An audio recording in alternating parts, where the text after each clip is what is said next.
The sun hung low over Los Angeles, casting a golden glow across the bustling streets.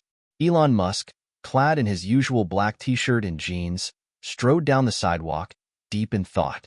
He had just left a meeting with his engineers about the latest SpaceX mission, but his mind was somewhere else entirely. The weight of his responsibilities seemed to grow heavier by the day. Despite all his wealth and influence, something was missing, a sense of purpose that no rocket launch or electric car release could fill. As Elon walked past a coffee shop, something caught his attention. A voice, rough and unsteady, broke through the noise of the city. "Hey, sir, could you spare me $1?" Elon stopped in his tracks. The voice wasn't loud or demanding, but there was a certain rawness to it that made him turn. Standing before him was a man who looked to be in his mid-30s, disheveled and unshaven. His clothes were worn, a torn jacket barely clinging to his frame, and his shoes, if you could call them that, were little more than ragged pieces of cloth. His eyes, though tired, held a certain fire, an intensity that Elon couldn't ignore. The man repeated his request, this time more softly. "Just $1, sir." Elon blinked, taken aback. In all his years, no one had ever addressed him so directly, let alone asked for something so modest. His first instinct was to reach for his wallet, but something stopped him. The moment felt surreal, almost as if the universe itself had decided to present him with an unexpected question. A simple request, $1, yet it carried so much weight. He looked the man up and down, wondering how someone could fall so far. And then, out of nowhere, a thought struck him. What would happen if I gave this man $1? What would he do with it? What would I do with the feeling of giving him this simple gesture? He searched the man's face for something, anything, but the man just stood there, waiting. The city hummed around them, but for a moment, it felt as if everything had frozen in time. The beggar's face was a mix of desperation and hope, as if he had asked this question 1,000 times and had long since stopped expecting a response. His clothes told the story of a man who had once been someone else, someone who had lived a life, had dreams, and maybe, just maybe, still clung to them. "Are you asking me for $1?" Elon said, the question sounding strange even to his own ears. The man nodded, his eyes never leaving Elon's. "Just $1. That's all I need right now." For a moment, Elon stood there, caught in the absurdity of it all. Here was a homeless man, asking for $1 from one of the richest men in the world. The irony hit him hard. He had everything, yet this man, with nothing, was the one asking him for help. Why not? Elon thought. What could $1 really mean in the grand scheme of things? But just as he reached for his pocket, something inside him hesitated. It wasn't that he was unwilling to give. It was the strange weight of the encounter that made him pause. This wasn't just about money. It was about something deeper. "Why do you need $1?" Elon asked, his curiosity piqued. "You could probably get more than that if you asked someone else." The homeless man chuckled softly, a bitter laugh that resonated with the pain of years spent living on the streets. "It's not about the dollar, man. It's about the pride. You see, some people, they'd give me $1, but most wouldn't even look me in the eye. They just walk on by. They don't see me, but I still got my dignity. That $1? It's not just about survival. It's a reminder I'm still here." Elon's heart skipped a beat. Something in those words hit him hard. He hadn't expected this kind of response. The simplicity of the request, the honesty in the man's eyes. It was all so raw. And yet, here he was, the billionaire, standing face to face with a man who seemed to possess more depth in that moment than Elon had felt in months. Elon's mind raced. What was he supposed to do now? The man's request for just $1 had somehow grown into something far more complex. Was he just supposed to hand over the money and walk away? Or was this a moment? One of those rare moments when the world asks you to see beyond the surface, to engage with something real? The decision weighed on him, more than he could explain. What would you do in this situation? Elon took a deep breath, then looked the man in the eyes. "I think I can give you more than $1. What will Elon do next? Share your thoughts below. What would you do if you were in his shoes? The homeless man's eyes widened. He wasn't sure if he had heard Elon correctly. More than $1? He asked, his voice tinged with disbelief. Elon nodded slowly, his mind still racing. The unexpectedness of the moment, the rawness of the man's words, made him feel an unfamiliar impulse, one that didn't come from logic or wealth, but from something deeper, something human. Yes, Elon said, his voice steady. I don't just want to give you $1. I think I can help you in a bigger way. You see, money is a tool. But what if you had something more? Something that could change your life? The homeless man blinked, not quite sure whether he was dreaming or if this was actually happening. What do you mean? He asked cautiously, still standing there as if afraid this might all evaporate at any moment. Elon gestured toward the nearby bench, inviting the man to sit. Let's talk. Tell me your story. As they sat, Elon listened intently. The man introduced himself as Jake, a former tech worker who had lost everything after a series of poor decisions and unfortunate events. His voice trembled as he spoke about his fall from grace, how he had once been successful, living comfortably in Silicon Valley, only to find himself on the streets after his company went under. A bitter divorce left him without financial stability, and a few bad choices sent him spiraling. I never thought I'd end up like this, Jake admitted, his eyes downcast. I had everything, success, a future, and then one by one, it all slipped away. It's like the world just forgot me. Elon's mind raced as he listened. He understood failure better than most. He had failed more times than he cared to admit, and each time, he had gotten back up and found a way to keep going. But Jake's story was different. It wasn't just about losing a business or a failed venture. It was about losing himself in the process, about a man who had given up on his own dreams. Jake, I've been where you are, Elon said, his voice softer now. I know what it feels like to hit rock bottom, but I also know that it doesn't have to be the end. You can turn things around, but it starts with believing that you can. Jake raised an eyebrow, skeptical. How? I've tried. No one's going to give a damn about me now. I'm just a guy asking for $1. You're not just a guy asking for $1, Elon replied. You're someone who has potential. It's just buried under all the pain and mistakes. But that's fixable. Let me help you. For the first time in a long while, Jake felt something stir inside him, a flicker of hope. But he was also wary. People had promised him things before, only to disappoint him later. Elon Musk, of all people, was offering to help him? It sounded too good to be true. What are you talking about? Jake asked, his voice low but hopeful. I've got resources, Elon said, leaning forward. Money, connections, and access to opportunities that you wouldn't believe. I can't promise that it'll be easy, but I can promise you that I'll be there to help you get back on your feet. I'll help you find your purpose again. Jake sat in silence, his mind spinning. This was madness. Elon Musk, the founder of SpaceX and Tesla, was offering him, of all people, his help. The man who had everything in the world was offering to help the man who had nothing. I'll give you a chance, Elon continued, his eyes locked on Jake's. But you have to take it. I can't do it for you, but I can walk with you every step of the way. Jake blinked, the weight of the moment crashing down on him. It felt like a dream, but there was something in Elon's eyes that made him think, just maybe, this wasn't too good to be true. He had nothing left to lose. I'll do it, Jake said quietly, but there was a fire in his voice now. I'll take the chance. Elon smiled. Good. We start tomorrow. The morning air in Los Angeles was crisp and clear as Elon Musk stood in front of a nondescript building in the heart of the city. His phone buzzed in his pocket, but he ignored it. Today wasn't about business. Today was about a new beginning. Jake was late. Elon checked his watch. He had arrived early, eager to get things started, but as the minutes ticked by, his excitement began to wane. Was this a mistake? He wondered. Did I misread this whole situation?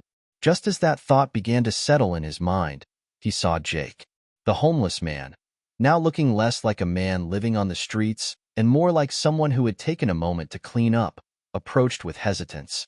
His clothes were still worn, but they were cleaner, and his face, though still etched with years of hardship, looked slightly different, a bit more hopeful.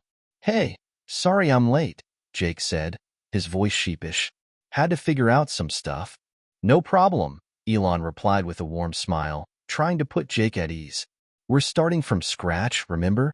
There's no rush. Jake gave a tight smile in return but still looked uncertain, as if he wasn't entirely sure he was making the right decision. Elon could see it in his eyes, the doubt, the fear of failure. It was something he recognized all too well. "All right," Elon said, taking a deep breath. "Let's go inside." They entered the building, which turned out to be a co-working space, a place designed to foster creativity and innovation. Inside, the air smelled of fresh coffee, and the hum of quiet conversations filled the space. It was the kind of environment that made Elon feel at home, yet he could tell that it was the opposite for Jake. Jake's eyes scanned the room, and he shifted uncomfortably. "I don't know if I belong here." Elon placed a hand on his shoulder. "You do belong here. You just don't know it yet." Jake gave him a skeptical look but didn't argue. Instead, he followed Elon to a small table by the window, where a laptop and some paperwork awaited them. "First things first," Elon said, pulling out a chair for Jake. "I want to know what you used to do. What skills do you have?" Jake paused, looking as if he had to dig through a dusty corner of his mind to retrieve the answer. "I used to work in tech," he said slowly. "I helped design software. I was a programmer." Elon's interest piqued. "So you're a coder?" Jake nodded. "Yeah, but it's been a while. I don't know if I still have it in me." "You will," Elon said with confidence. "Skills like that don't just disappear. We're going to start small. I want you to build something. A project, something simple to begin with, but something that will help you get back in the game." Jake stared at him, the weight of the challenge sinking in. "You really think I can do that?" "I know you can," Elon replied. "You're not the same person you were yesterday. You're already on your way. Let's just take it one step at a time." Jake looked at the laptop, uncertainty still lingering in his eyes. But Elon could see it, the first glimmer of belief. Jake was starting to trust him. "All right, so what do I need to do?" Jake asked, leaning forward, a small spark of determination igniting in his chest. Elon smiled. "First, we'll start with the basics. You'll need to get back to coding, but I'm not going to throw you into something complicated right away. Let's build something useful. I have a few ideas." But is Jake really ready to step into the world of tech again? Or will his past haunt him at every turn? And what about Elon? What's driving him to help a stranger when he could be working on so many other things? Will this partnership change both their lives forever? Tell us what you think in the comments. Jake stared at the laptop screen, his fingers hovering over the keyboard. His mind felt clouded with doubt. It had been years since he had written a line of code. His once sharp mind, filled with the intricacies of software design, now seemed foggy and distant. Elon, noticing the hesitation, leaned over the table and tapped the screen. "Don't worry about getting it perfect. Just start. The first step is the hardest. After that, it becomes second nature." Jake exhaled, a shaky breath escaping as he tried to recall the syntax, the flow of logic that had once come so naturally to him. His fingers landed on the keys, tentative at first, but then more confidently. He wrote the first few lines of code, building the structure for a simple to-do list app. "See?" Elon said, watching him with a look of encouragement. "You still got it." Jake didn't reply immediately. Instead, he stared at the code. The app was basic, a simple list with the ability to add tasks and mark them as completed. It wasn't groundbreaking, but it was a start. He hadn't done anything like this in years. "Do you think this will work?" Jake asked, his voice laced with self-doubt. "It'll work," Elon replied, his tone unwavering. "You just need to remember that failure isn't something to fear. It's part of the process. You fail, you learn, and you keep going. I've had countless failures, but they don't define me. What defines me is the willingness to try again." Jake nodded, his fingers moving once again. As he worked through the bugs in the code, something strange happened. The fog in his mind began to lift. He was immersed in the task, slowly gaining confidence with each line of functional code. The simple to-do list, once just a daunting idea, was starting to take shape. An hour passed, and finally, the app was functional. Jake clicked the button to add a task, and sure enough, it appeared in the list. "It works," Jake muttered under his breath, his face breaking into a smile. "I can't believe it. It really works." Elon leaned back in his chair, a proud smile crossing his face. Of course it works. You've always had it in you. Jake looked at him, a mixture of gratitude and disbelief in his eyes. I didn't think I could do it. Not after everything that's happened. But I feel different now. Because you are, Elon said. You've just made the first step toward taking control of your life again. It won't be easy, but now you know you can do it. Jake sat back, letting the moment sink in. For the first time in years, he felt like he was moving in the right direction. The weight of his past was still there, but now it felt lighter. The future no longer seemed like an impossible climb.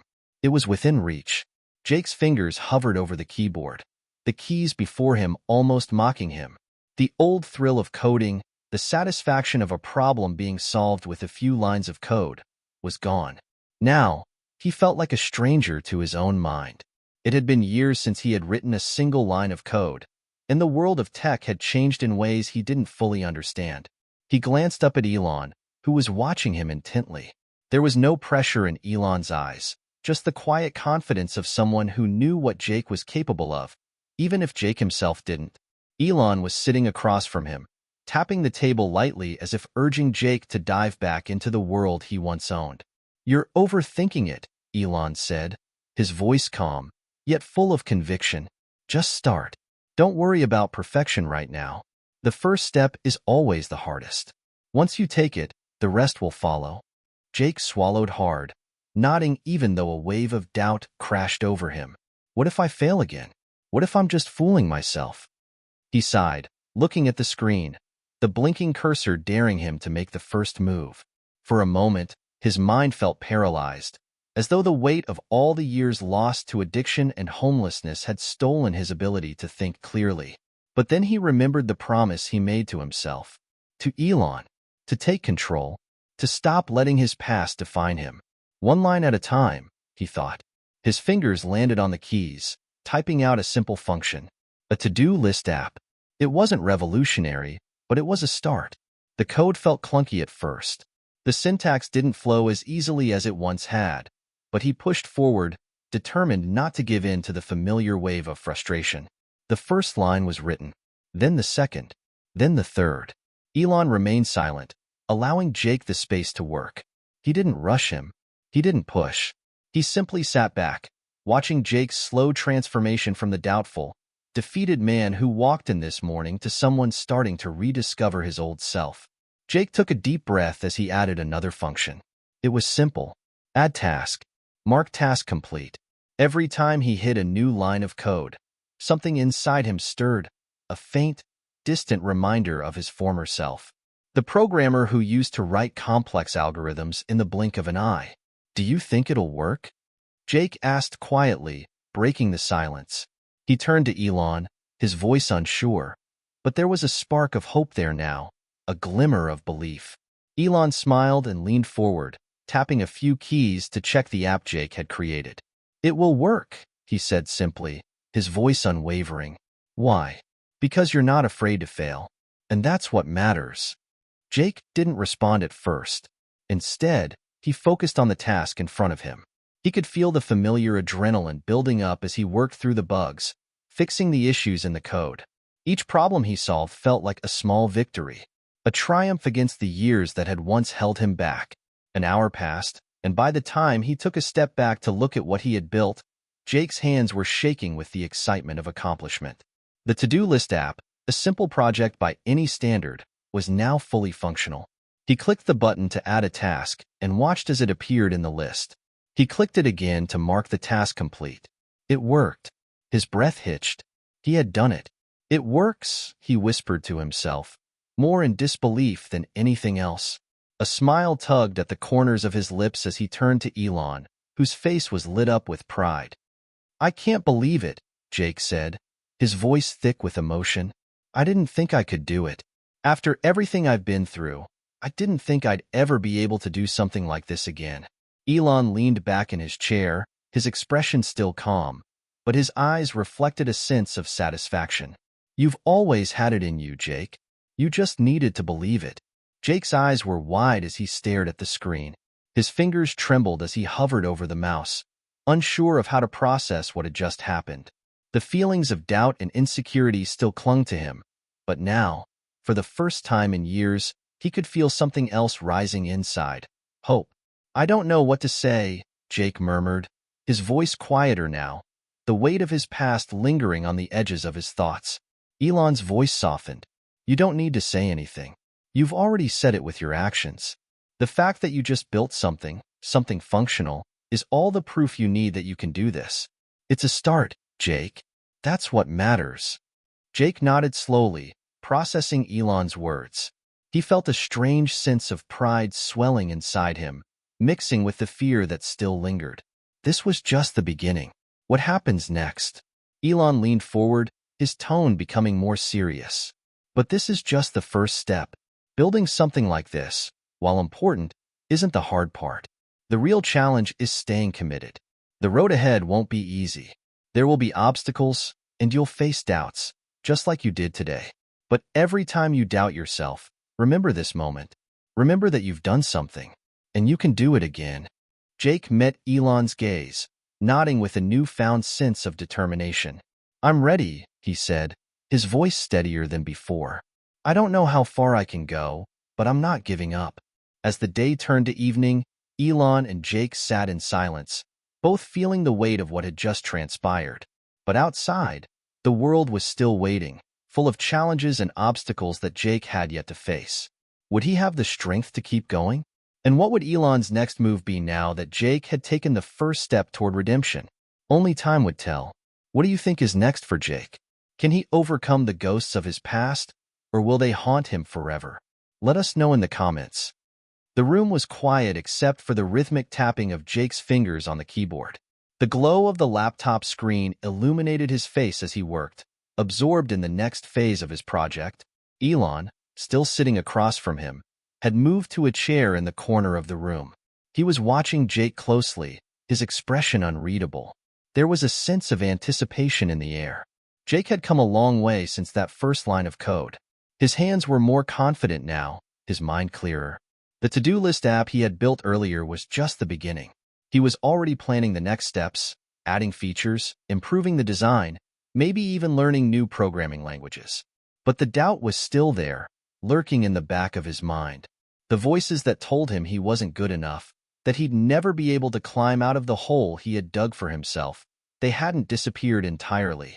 Every time he made progress, a little voice would whisper, "What if this is all temporary? What if you fail again?" Elon noticed Jake's hesitation and stood up, walking over to him. "You're doing great," he said, his voice steady, but there was a tone of something deeper in it. Concern, maybe. "But don't forget that progress takes time. You're still in the beginning stages. It's easy to get lost in the details and forget the bigger picture." Jake nodded, though he didn't feel fully convinced. The weight of his past still weighed heavily on him, despite the progress he had made.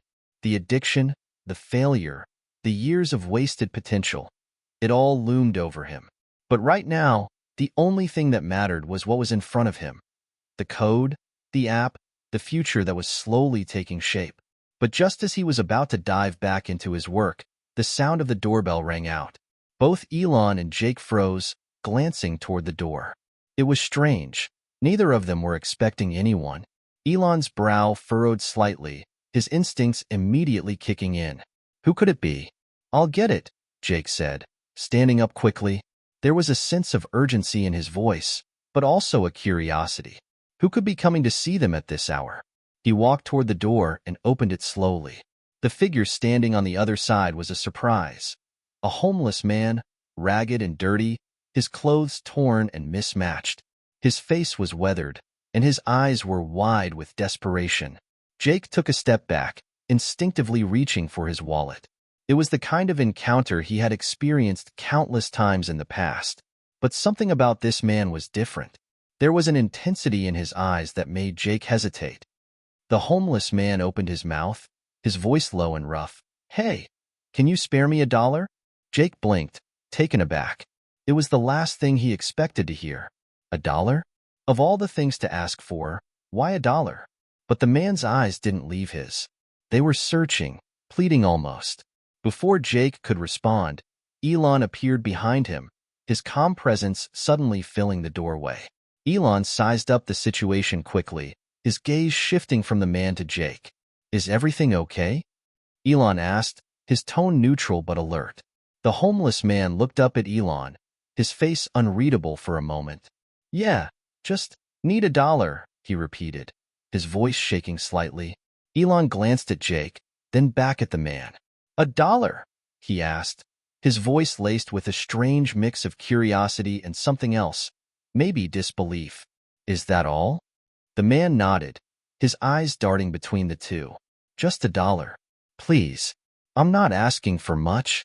Just $1. Jake stood frozen in place, still unsure how to react. There had been times when he would have ignored someone like this, walked past without a second thought. But today felt different. He was different. He was trying to change, to find a way out of the rut that had consumed him for so long. But what was the right thing to do now? Elon's gaze remained steady, his eyes narrowing slightly. "Why $1?" he asked, as if the question itself held more weight than the mere exchange of money. The homeless man shifted uncomfortably, looking down at his feet before meeting Elon's gaze again. "It's all I need," he said quietly, almost as if he was ashamed to admit it. "I've been trying to get to the shelter across town, but I just need $1 more for the bus fare." Jake hesitated. There was something about the man's words that felt off. It wasn't just the request, it was the way he spoke, the way he looked at them. As if he wasn't just asking for money, but asking for something more, something Jake couldn't quite place. Elon looked at Jake, then at the man, before reaching into his pocket. He pulled out a crumpled bill and handed it to the man. "Here, take it." The homeless man took the dollar, his eyes widening in shock. For a moment, he seemed lost for words. But then, he looked at Elon with an intensity that sent a shiver down Jake's spine. "You don't know who I am," the man said, his voice suddenly taking on a strange, knowing tone. "But you will soon enough." Before either of them could respond, the man turned and walked away, disappearing into the night without another word. Jake and Elon stood there, staring after him in silence. Something about the encounter felt off. The man's cryptic words lingered in the air, leaving a sense of unease behind. Jake glanced at Elon, who was already looking back at him, his expression unreadable. "What do you think that was about?" Jake asked, his voice tight. Elon shook his head slowly. "I don't know, but there's something about him that's not right." The two stood there for a moment longer, the weight of the encounter hanging heavily in the air. Jake couldn't shake the feeling that something bigger was at play here, something that would change the course of their lives in ways they couldn't yet understand. The encounter with the homeless man had left both Jake and Elon uneasy, though neither of them spoke much about it after. The following morning, the tension that hung between them was palpable. Jake sat at his desk, absent-mindedly tapping away at his laptop, but his mind was miles away. He couldn't shake the strange feeling that had gripped him after the man's cryptic words. Elon, on the other hand, seemed to have shifted back into his usual composed self. He was pacing around the room, seemingly lost in thought. His eyes often drifted toward the window, as if waiting for something, or someone, to arrive. Despite their preoccupations, both men knew that they had to continue with their work. The project, the app, was important to both of them. They couldn't afford to let distractions, no matter how strange, get in the way of their progress. But the air was thick with an unspoken question. What had that man meant? And why did it feel like his presence had somehow disrupted the very fabric of their lives? Around noon, the mystery deepened. Jake received an unexpected email, one that he wasn't prepared for. The subject line read, "You don't know who I am, but you will soon enough." Jake froze. His heart skipped a beat as he clicked on the email. It was from an untraceable address, the kind of sender that left no trace, no sign of where it had come from. The message itself was brief, almost to the point of being chilling. "I warned you. You have no idea what you're getting into. You'll understand soon enough. The world is watching." Jake stared at the screen, his mind racing. His fingers trembled as he tried to make sense of the words. How did the man know his email? Why was he reaching out like this? Was this some kind of sick joke? Or was there something bigger at play here? He turned to Elon, who had been standing by the window, gazing out into the city. "Elon," Jake said, his voice shaky. You need to see this. Elon turned, his expression unreadable, before crossing the room and glancing over Jake's shoulder at the screen. For a moment, he was silent, his brow furrowing as he read the email. I don't like this, Elon said, his voice low. This isn't just some random encounter. This feels calculated, like someone's watching us. Jake's pulse quickened. What should we do? Elon didn't answer immediately. Instead, he walked over to the desk and pulled out his phone. He typed something quickly and then held it up for Jake to see. It was a news article, one that Jake hadn't seen before. The headline was simple, but the implications were anything but. Tech billionaire Elon Musk receives threats from unknown source. Jake blinked in confusion. What does this have to do with us? I mean, this doesn't even mention us directly. Elon didn't look up from the phone as he tapped on the screen. Look at the date on the article. It's from last night. Jake's heart sank as he realized what Elon was implying. The article was connected to the same night they had encountered the homeless man. It was too much of a coincidence. The world is watching, Jake whispered under his breath, recalling the words from the email. It was starting to make sense. The strange man, the cryptic message, the news article, it was all connected. But how? Why? Before Jake could voice his thoughts, Elon's phone rang, breaking the silence. He answered it quickly, his usual calm demeanor not betraying any sign of the tension that was building. Elon Musk, he said, his voice steady. There was a pause as the voice on the other end spoke rapidly. Elon's brow furrowed, and his eyes narrowed. I understand, Elon said before hanging up the phone. He turned toward Jake, his expression serious. That was someone from the security team. They've traced the email. Jake's heart pounded. What does that mean? They found the source. It's unsettling, Elon replied. He paused, taking a deep breath before continuing. The email came from a server located in a building just a few blocks away from here. Jake's mind raced. That's not possible. How would someone have access to? Elon held up a hand, silencing him. It's worse than you think. The building is linked to a tech startup I invested in several years ago. It's an old, inactive property, but it's been recently reactivated, and the security team has confirmed strange activity there, people coming and going at all hours of the night. Jake's stomach churned. You think this is connected to the homeless man? I don't know yet, Elon said, his voice grim. But there's something going on here, something much bigger than just a simple request for money. Jake swallowed hard.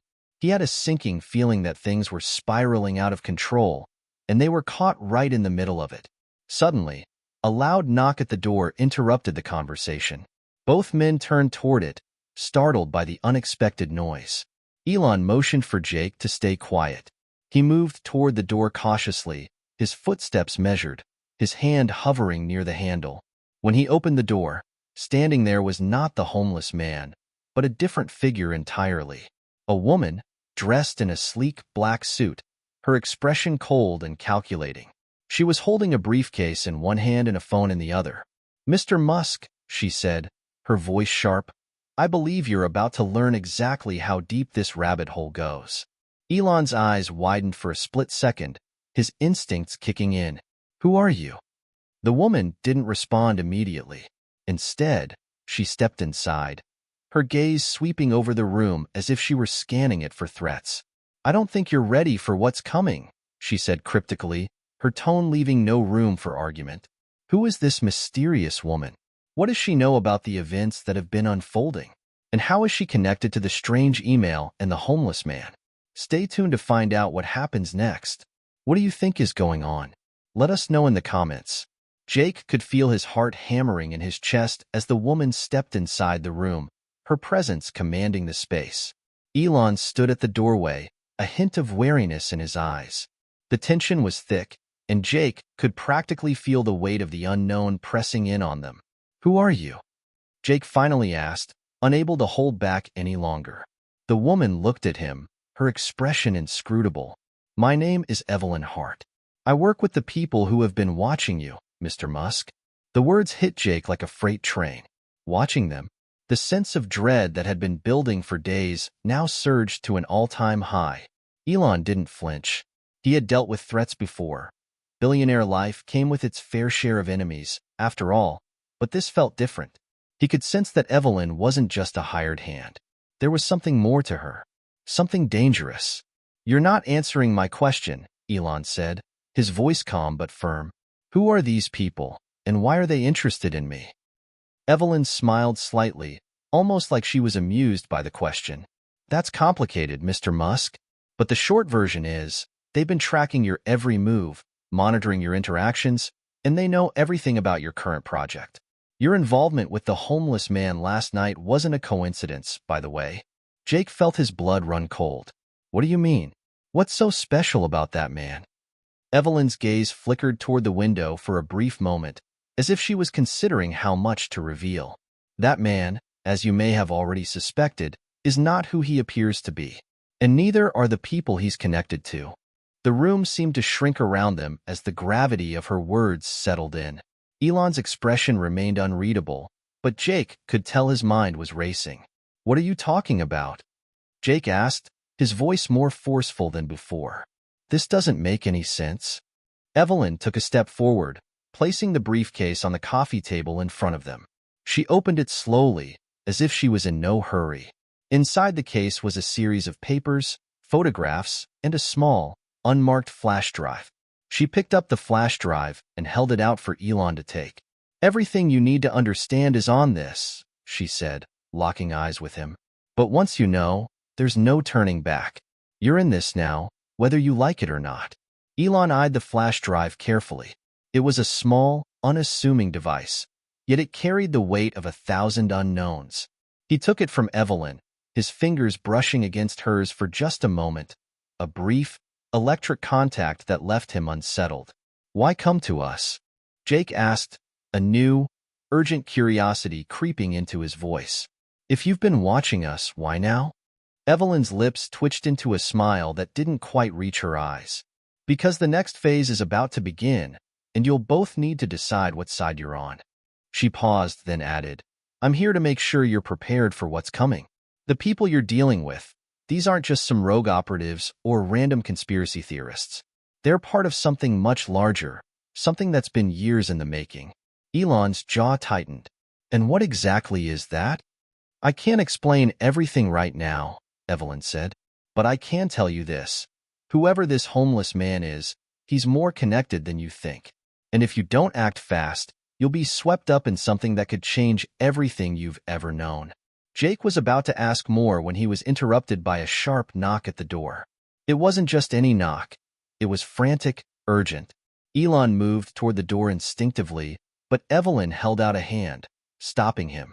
"Don't," she warned, her voice low and tense. "It's not who you think it is." But it was too late. Elon opened the door anyway, and there, standing on the other side, was the homeless man.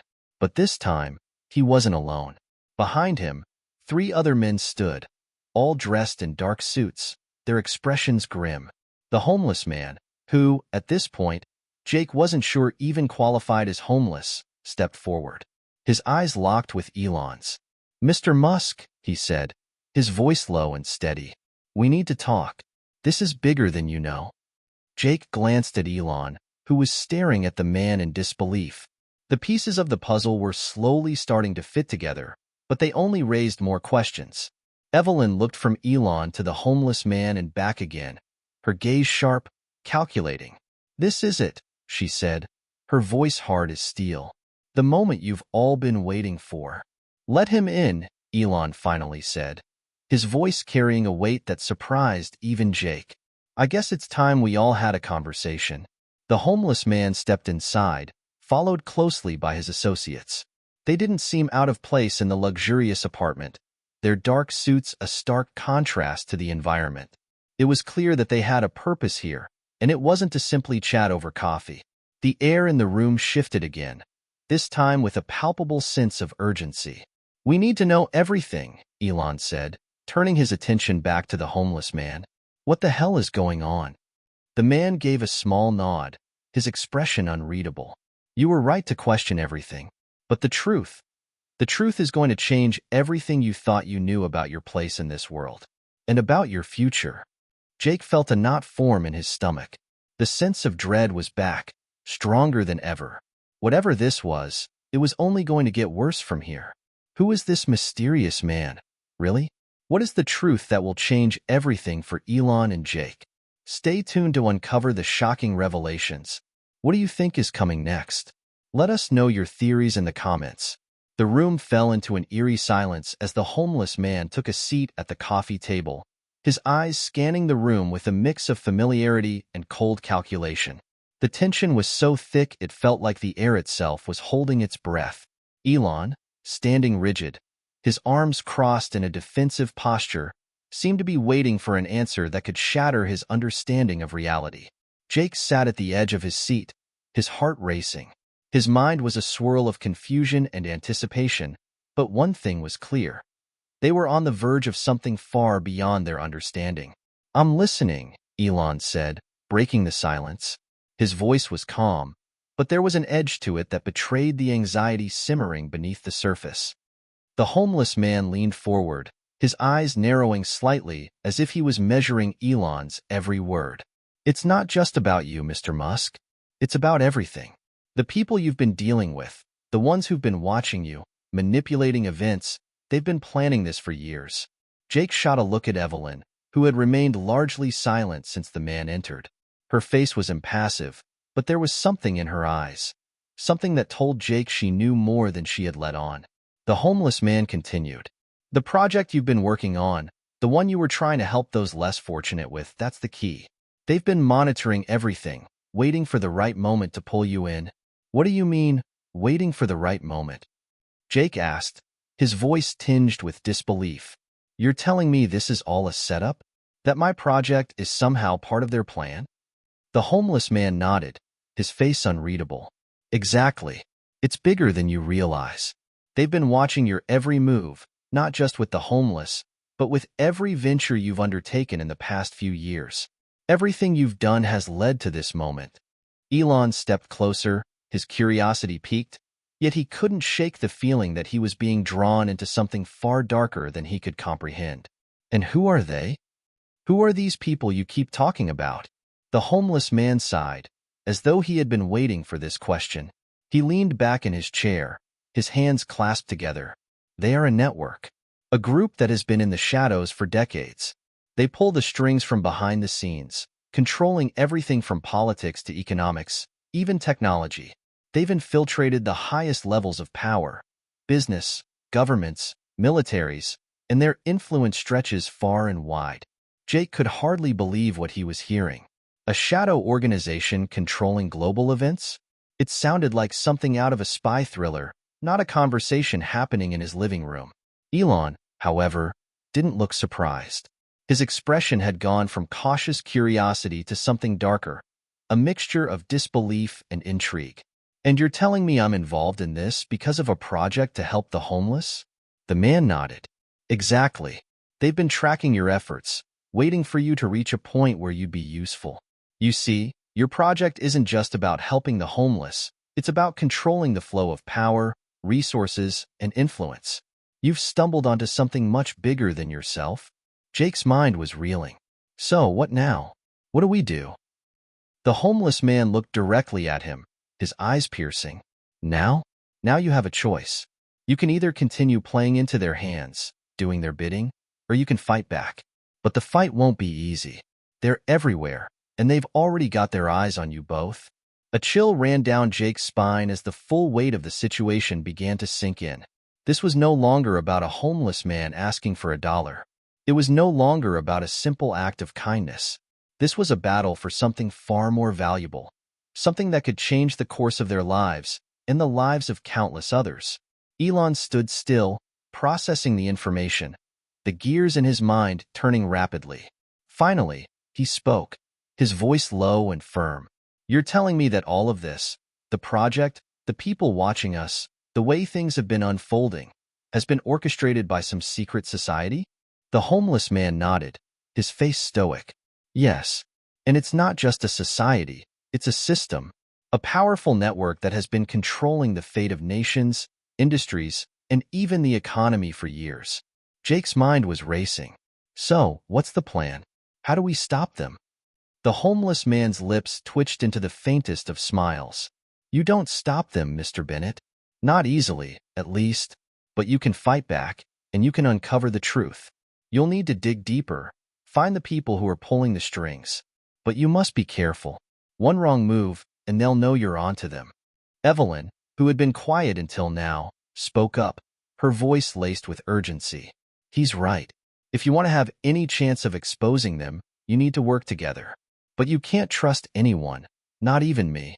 The room grew cold as Evelyn's words hung in the air. Trust no one? The idea seemed almost impossible. After all, they were already in this mess together. But if even she couldn't be trusted, then where could they turn? The homeless man stood abruptly, as though the weight of the conversation had become too much. I'll give you the information you need to start. But remember, time is not on your side. They're always watching, always listening. And the moment you make your move, they'll come after you. Jake stood as well, his mind swirling with thoughts of betrayal, secrets, and the unknown. He could feel the stakes rising with each passing second. This wasn't just a battle for power. It was a battle for survival. Where do we start? Elon asked, his voice resolute.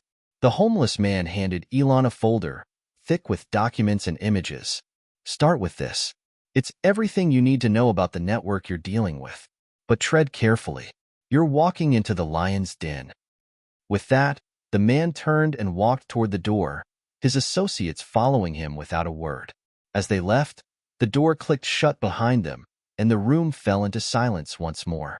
Elon and Jake exchanged glances, both knowing that this was only the beginning of a much larger, much more dangerous journey. Elon stared at the folder in his hands, his fingers lightly grazing the edges of the thick stack of papers. Each second that passed felt heavier, the gravity of the situation settling deeper into his bones. It was as if a door had been cracked open, revealing a world he wasn't sure he was ready to enter. Jake was the first to break the silence, his voice barely above a whisper. "What's inside?" he asked, his eyes wide with anticipation. There was a mix of fear and curiosity in his tone. This was no longer about the homeless man or a simple ask for $1. This was something much bigger, something dangerous. Elon didn't respond immediately. He opened the folder slowly, feeling the weight of each page as he flipped through them. Photographs, handwritten notes, and diagrams filled the pages. His mind raced as he tried to make sense of the chaos laid out in front of him. "This is insane," he muttered to himself. Jake leaned over, trying to catch a glimpse of the contents, but Elon quickly closed the folder, an uneasy feeling settling over him. "Tell me you're not thinking what I'm thinking," Jake pressed, his face drawn with concern. "This isn't some conspiracy theory, right?" Elon exhaled slowly. "I don't know, Jake, but it looks like we've stumbled into something far bigger than we realized." The folder contained detailed information about a secretive organization, a network that spanned continents, manipulating not only economic systems but also entire governments. Names, dates, and locations were marked with a strange symbol that seemed to appear on every other page, its meaning unknown. There were photos of influential figures, all smiling and posing for cameras. But now, their identities were tied to a far darker purpose.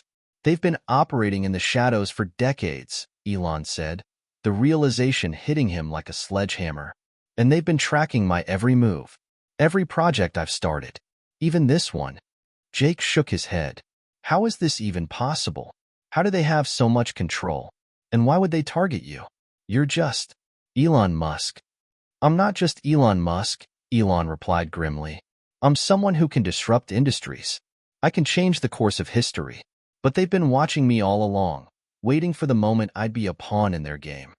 The walls of the room suddenly seemed to close in.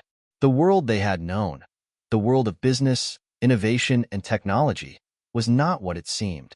They had been pawns all along, unknowingly part of a larger design. The homeless man's words echoed in Elon's mind. They've been planning this for years. Jake was silent, his eyes scanning the folder, but it was clear his mind was working overtime to process everything. "So, what do we do now? Do we expose them? Do we try to fight back?" Elon shook his head. "We can't expose them just yet. We don't even know who we're really up against. All we have are pieces of the puzzle, but no clear picture. If we rush into this without understanding their full power, we'll end up like everyone else, manipulated. Jake's frustration was evident. So we just sit here and do nothing? No, Elon replied firmly. We start small. We dig deeper. We find out who these people are and how they've infiltrated every part of society. But we do it carefully. One wrong move, and they'll know we're onto them. The decision was made. They had no choice but to dive into the unknown, to untangle the web of lies and secrets that had ensnared them. First things first, Elon said, we need to track down the people in these photos. They're the ones pulling the strings. If we can get close to them, we can find out what they really want. Jake nodded. But how? These people are untouchable. Elon's eyes narrowed as he thought. We'll use the same resources they've used. We'll infiltrate the places they've infiltrated, and we'll find their weaknesses. But how do we even know where to start? Jake asked, skepticism creeping into his voice. Elon looked at him, determination in his eyes. We have to go back to the beginning. We'll start with the homeless project, where it all began. If we can trace the connections, we might find something they missed. The plan was set. But even as Elon and Jake discussed their next steps, a creeping feeling of paranoia settled in. Every phone call, every conversation, every glance outside their windows felt like it was being watched. They had entered dangerous territory, and they were no longer in control of their own fates. As the night wore on, Elon and Jake began to sift through the details in the folder, piecing together bits of information that didn't seem to add up. They discovered connections between the people in the photos and various high-profile organizations.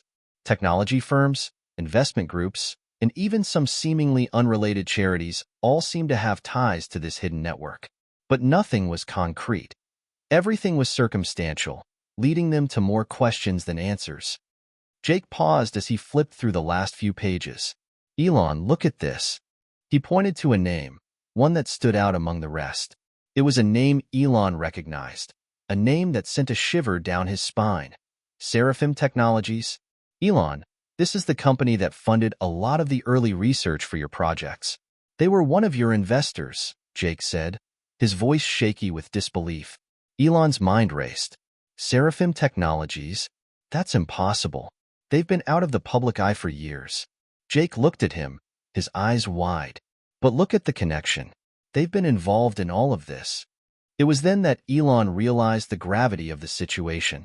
They had stumbled onto something far more dangerous than they had ever imagined. The shadows were closing in, and it wasn't just the homeless man they had to worry about anymore. It was the network, and it was everywhere. Elon's mind raced as he stared at the name in the folder. Seraphim Technologies. The words echoed in his head like a distant warning. He had been involved with them in the early stages of his career, but they'd vanished from the public eye, their investments quietly absorbed into other ventures. Now, their involvement in this shadow network was impossible to ignore. Jake noticed Elon's unease and stepped closer, his voice low. What's going on, Elon? You look like you've seen a ghost. Elon clenched his jaw. I have, he muttered. Seraphim Technologies was more than just an investor in my early work. They were one of the companies that helped fund the research for some of the most advanced AI technology I've ever developed. I thought they disappeared, but this is something else. Jake's eyes widened in realization. You're saying they're still involved? With all of this? Elon nodded grimly. They've been operating in the shadows for years. They've manipulated the very technologies I've helped create. They've been playing a much bigger game than I ever imagined. The weight of it all began to press down on him.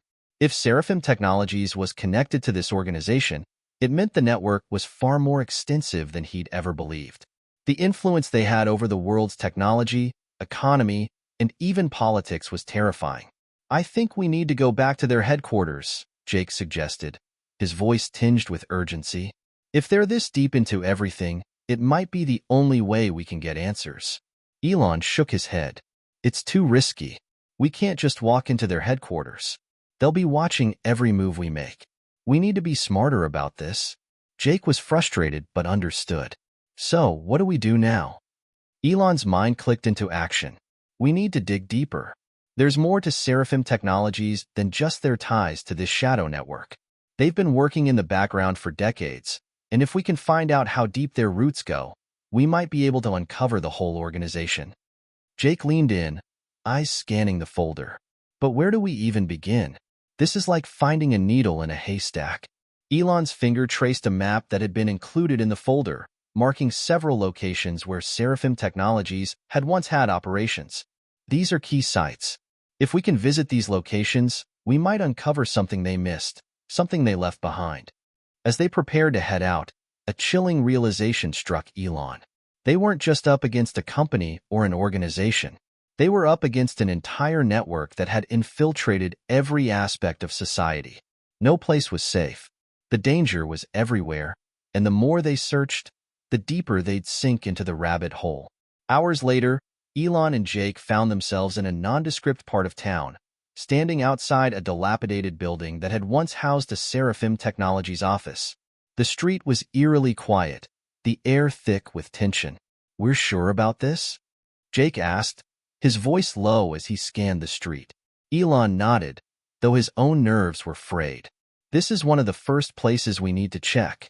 If there's anything left behind, any documents, anything at all, it'll be here."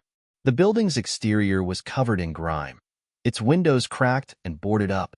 It looked abandoned, but Elon knew better than to trust appearances. They were walking into a trap, whether they liked it or not. They moved cautiously toward the entrance, each step echoing through the empty streets. As they reached the door, Elon paused, glancing at Jake. "Ready?" Jake nodded, though his face betrayed his nervousness. "Let's just get in and out, okay? We don't need to make a scene." Elon turned the handle, and the door creaked open. The interior was dark and smelled of mold, but the faint glow of a broken overhead light revealed a hallway lined with old office doors. The place felt like a ghost town, but the hairs on the back of Elon's neck stood up. Something wasn't right. "Stay close," Elon murmured, leading the way down the hallway. The quiet was suffocating, and every creak of the old floorboards seemed amplified in the silence. They reached an office near the end of the hall, its door slightly ajar. Elon motioned for Jake to stay back and pushed the door open slowly. Inside, the room was dark, but a desk stood at the center, papers scattered haphazardly across its surface. "This is it," Elon said, stepping into the room. He began rifling through the papers, his mind racing. There were technical schematics, financial documents, and lists of names, some familiar, some not. But one document, in particular, caught his eye. It was marked with the same strange symbol that had appeared in the folder Jake had brought him. "Elon, look at this," Jake said, his voice sharp with alarm. Elon turned to see him holding a map that included locations they had never seen before. "This is it," Elon muttered, his heart pounding. "This is where they've been operating." Before he could react further, a loud noise echoed from the hallway, a door slamming shut. Elon's instincts kicked in. "We need to go. Now." They ran out of the office and back down the hallway, their footsteps echoing louder than ever. As they reached the exit, a figure appeared at the end of the hall, a man in a black suit, his face partially obscured by shadows. "Elon Musk," the man said, his voice cold and threatening.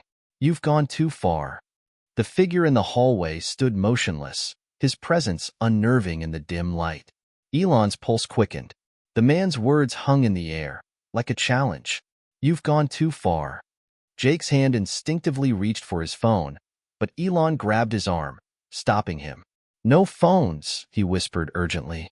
"They'll be tracking us if we send any signals." The last thing they needed was to alert whoever this man was, or worse, his superiors. The man in the suit stepped closer, his shoes clicking against the worn floorboards. His face remained hidden in the shadows, but there was something about his posture that screamed authority. This wasn't just a random individual.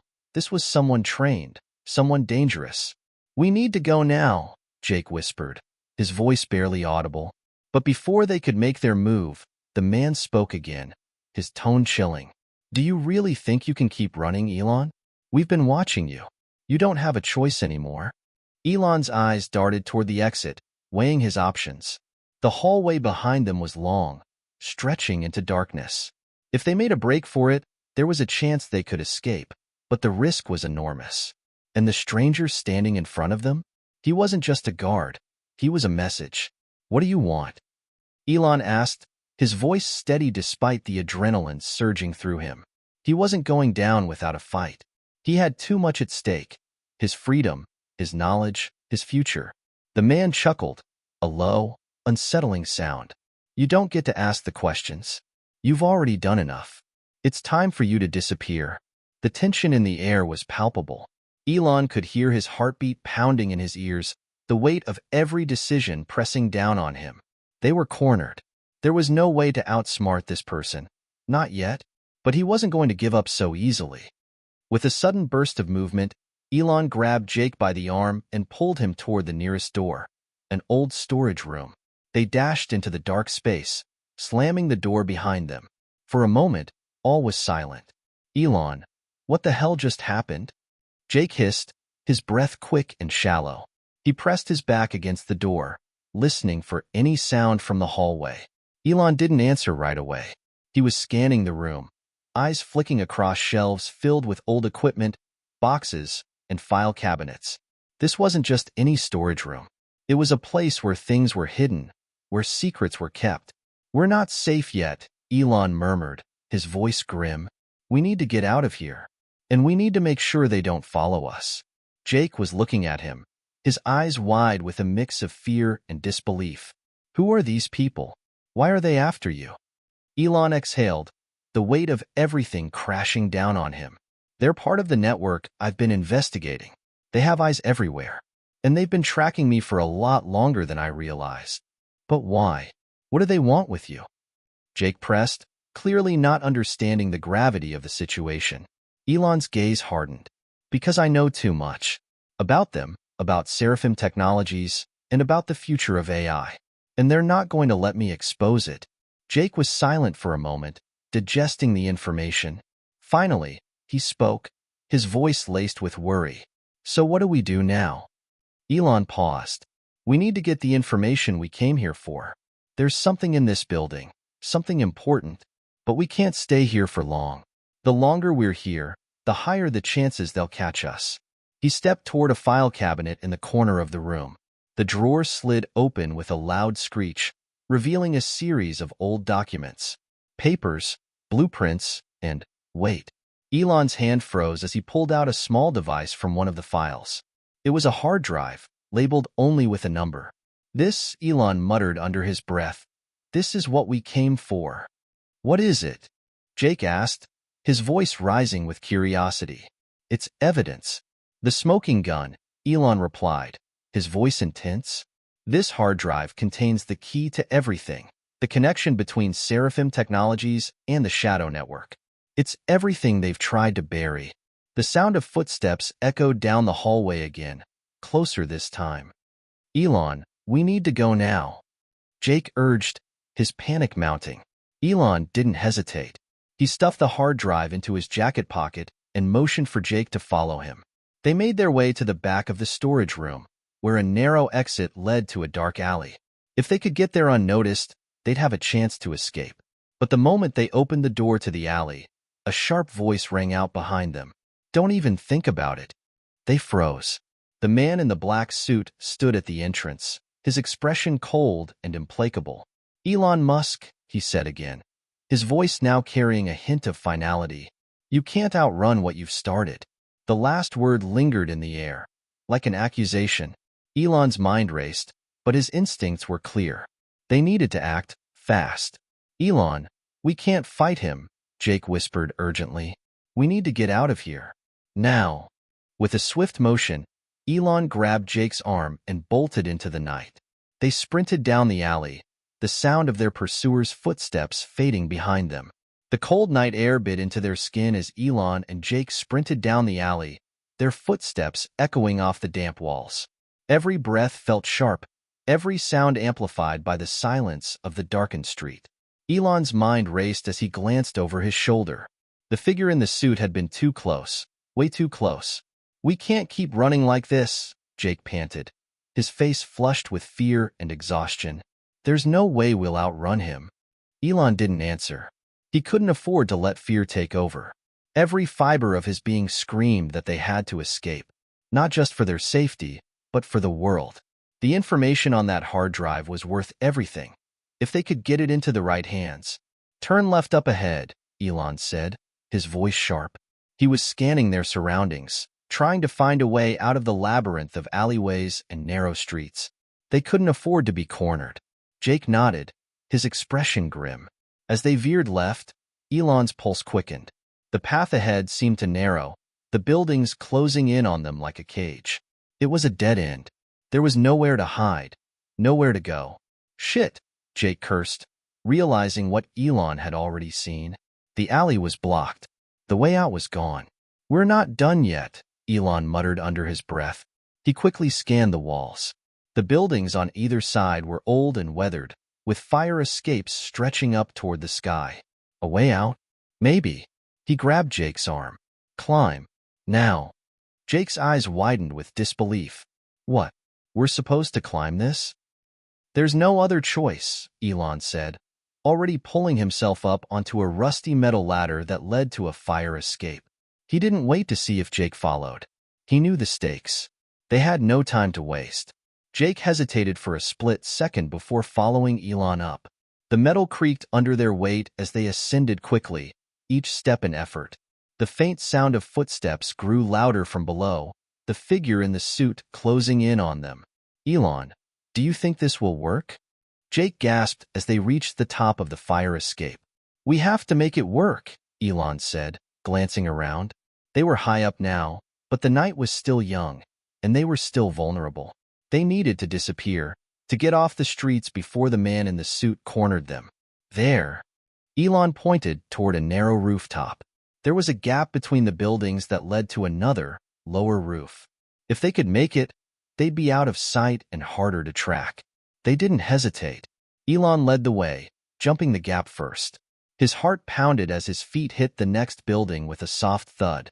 He barely had time to steady himself before turning to catch Jake's outstretched hand.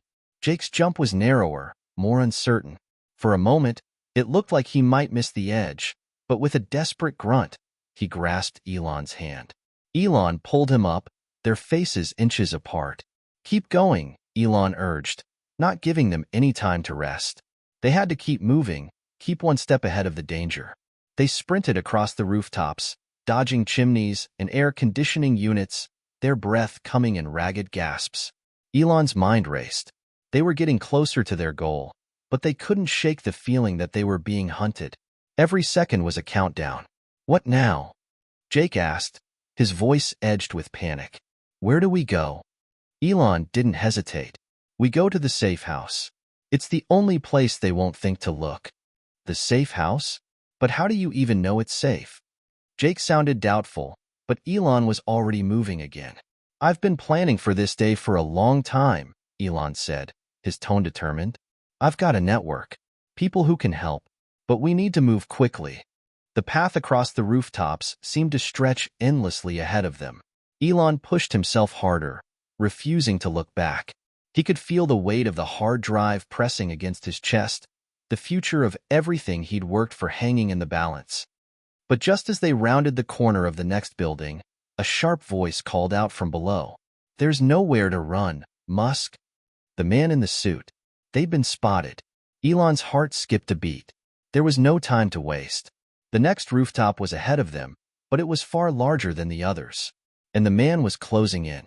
"Elon." Jake's voice cracked with fear. "What do we do now?" Without a word, Elon grabbed Jake's arm again and pushed him forward. "We jump." Jake froze, his eyes wide with disbelief. "What?" "There's no choice," Elon said firmly. "We jump or we're caught. Now." With no time left for doubt, they took a deep breath and ran. The gap between the buildings was massive, the distance dizzying, but Elon didn't hesitate. He leaped into the air, arms outstretched. The wind rushed past him as he soared toward the next building. His feet hit the edge with a sickening thud, but he managed to keep his balance. Jake was right behind him. They barely had time to recover before the man in the suit appeared at the edge of the rooftop. He watched them with cold, calculating eyes, his silhouette stark against the city lights. "You're wasting your time," Elon called out. his voice steady despite the adrenaline coursing through him. "You can't stop us." The man didn't respond. Instead, he turned and disappeared into the shadows. For a moment, Elon thought he was safe. But the uneasy feeling in his gut told him otherwise. The sound of their feet hitting the concrete echoed across the city as Elon and Jake continued their run. The pursuit was far from over. The man in the suit was relentless, and every step they took brought them closer to a confrontation they could not afford. But Elon had a plan. He always had a plan. "Keep your head down," Elon whispered, pulling Jake into the shadows of an alleyway. They crouched low, the darkness around them swallowing their figures. "I can't believe he's still following us," Jake gasped, his breath ragged as he tried to steady himself. The adrenaline was wearing off, and fatigue was creeping in. "He'll keep coming until he gets what he wants," Elon said, scanning the street for any sign of danger. "We need to stay ahead, stay unpredictable. Trust me, I know this city." Jake shot Elon a skeptical look, but he didn't argue. He had seen firsthand how prepared Elon was for situations like this. The man in the suit was just one piece of the puzzle, a puzzle Elon had been piecing together for years. "Where are we headed?" Jake asked, his voice low. "There's a place, a safe house, a hidden network of people I trust. They'll help us get off the grid for now. We just need to buy some time." Jake nodded, his eyes wide with a mix of fear and awe. "What's this all about, Elon? Who is this guy, and why is he after us?" Elon took a deep breath, glancing down at the hard drive hidden in his jacket. "The information on this drive, it's more important than you can imagine. It's dangerous. If it falls into the wrong hands, everything we've worked for, everything we've built, could be destroyed." "That man," he said, voice hardening, "is part of a much larger operation, and he's not the only one who's after us." The weight of Elon's words settled heavily on Jake. He had no idea what he had gotten himself into when he first agreed to help Elon, but now, everything had changed. This wasn't just about running from a mysterious figure. It was about something far greater, a hidden network, secrets that could change the course of history. "Where's this place?" Jake asked again, desperate for answers. Elon paused for a moment, then glanced around to make sure no one was watching. He led Jake through the narrow alleyways, keeping to the shadows. He knew the city like the back of his hand, every street, every hidden passage, every escape route. But tonight, even he felt the weight of being hunted. "Not far," Elon muttered. "Just keep up, and don't make any noise." They moved quickly, their footsteps muted by the damp streets. After several twists and turns, they finally reached a nondescript door in the back of a rundown building. Elon knocked 3 times, pausing before knocking twice more. The door creaked open, revealing a pair of dark eyes peering out from the crack. "Who's there?" The voice was low, cautious. "It's me," Elon said. "Let us in." There was a moment of silence before the door opened fully, revealing an older man with graying hair and a scruffy beard. He stepped aside, allowing them to enter. "Come in quickly," the man said, glancing over his shoulder nervously. Elon and Jake stepped inside, and the door was quickly shut behind them. The room was dimly lit, filled with old furniture and equipment that looked like it belonged to a different era. A heavy scent of stale coffee lingered in the air. "Didn't think I'd see you back here, Elon," the man said, his voice rough. "What's the rush?" "This is Jake," Elon said, motioning to his companion. "We need help, and we need it fast." The man raised an eyebrow but said nothing. He walked over to a corner of the room and opened a metal door, revealing a small, makeshift office. "You know where to go," the man said. "Make it quick." Elon nodded, motioning for Jake to follow him.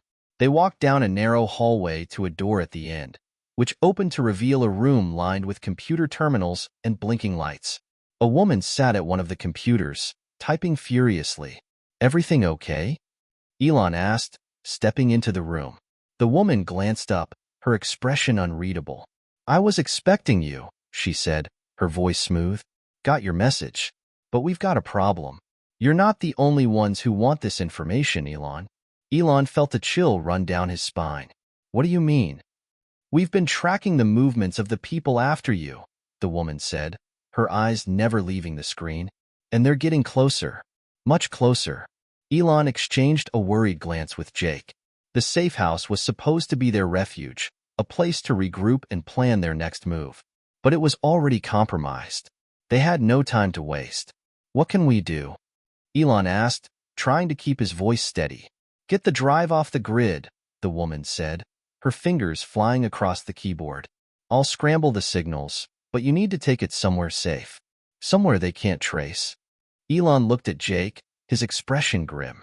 They had been running for so long, and now it felt like the walls were closing in. But they couldn't give up, not when the stakes were so high. Where do we go? Jake asked, his voice tinged with fear. Follow me, the woman said, standing up. I'll take you to a contact who can help, but we need to move quickly. They're closing in. Elon nodded. The hard drive had to be protected, and they had to stay one step ahead. The game was far from over. The woman, whose name Elon still didn't know, led them through the dim corridors of the safe house, her pace quick but calculated. Elon and Jake followed, the weight of the hard drive heavy between them. The quiet buzz of the computers in the background did little to ease the tension that hung in the air. This contact, Elon asked, trying to keep his voice calm. How do we know we can trust them? The woman gave a fleeting glance back, her face unreadable. You don't, but it's the best shot we've got. They owe me a favor. Jake raised an eyebrow but said nothing. The woman had a confident air about her, but trust didn't come easy in times like these. After all, the people they were running from were no ordinary adversaries. They were connected to something far greater, something that could destroy everything Elon had worked for.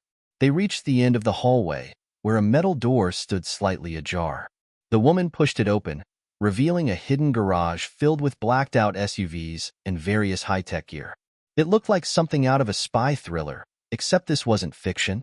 This is where we split up, the woman said, pausing just outside the door. You'll take one of the vehicles, and I'll stay behind to cover your tracks. The contact is waiting for you. Elon glanced at Jake, who seemed to be processing everything. It was clear that neither of them fully understood the gravity of the situation, but they both knew they had to trust the woman, at least for now.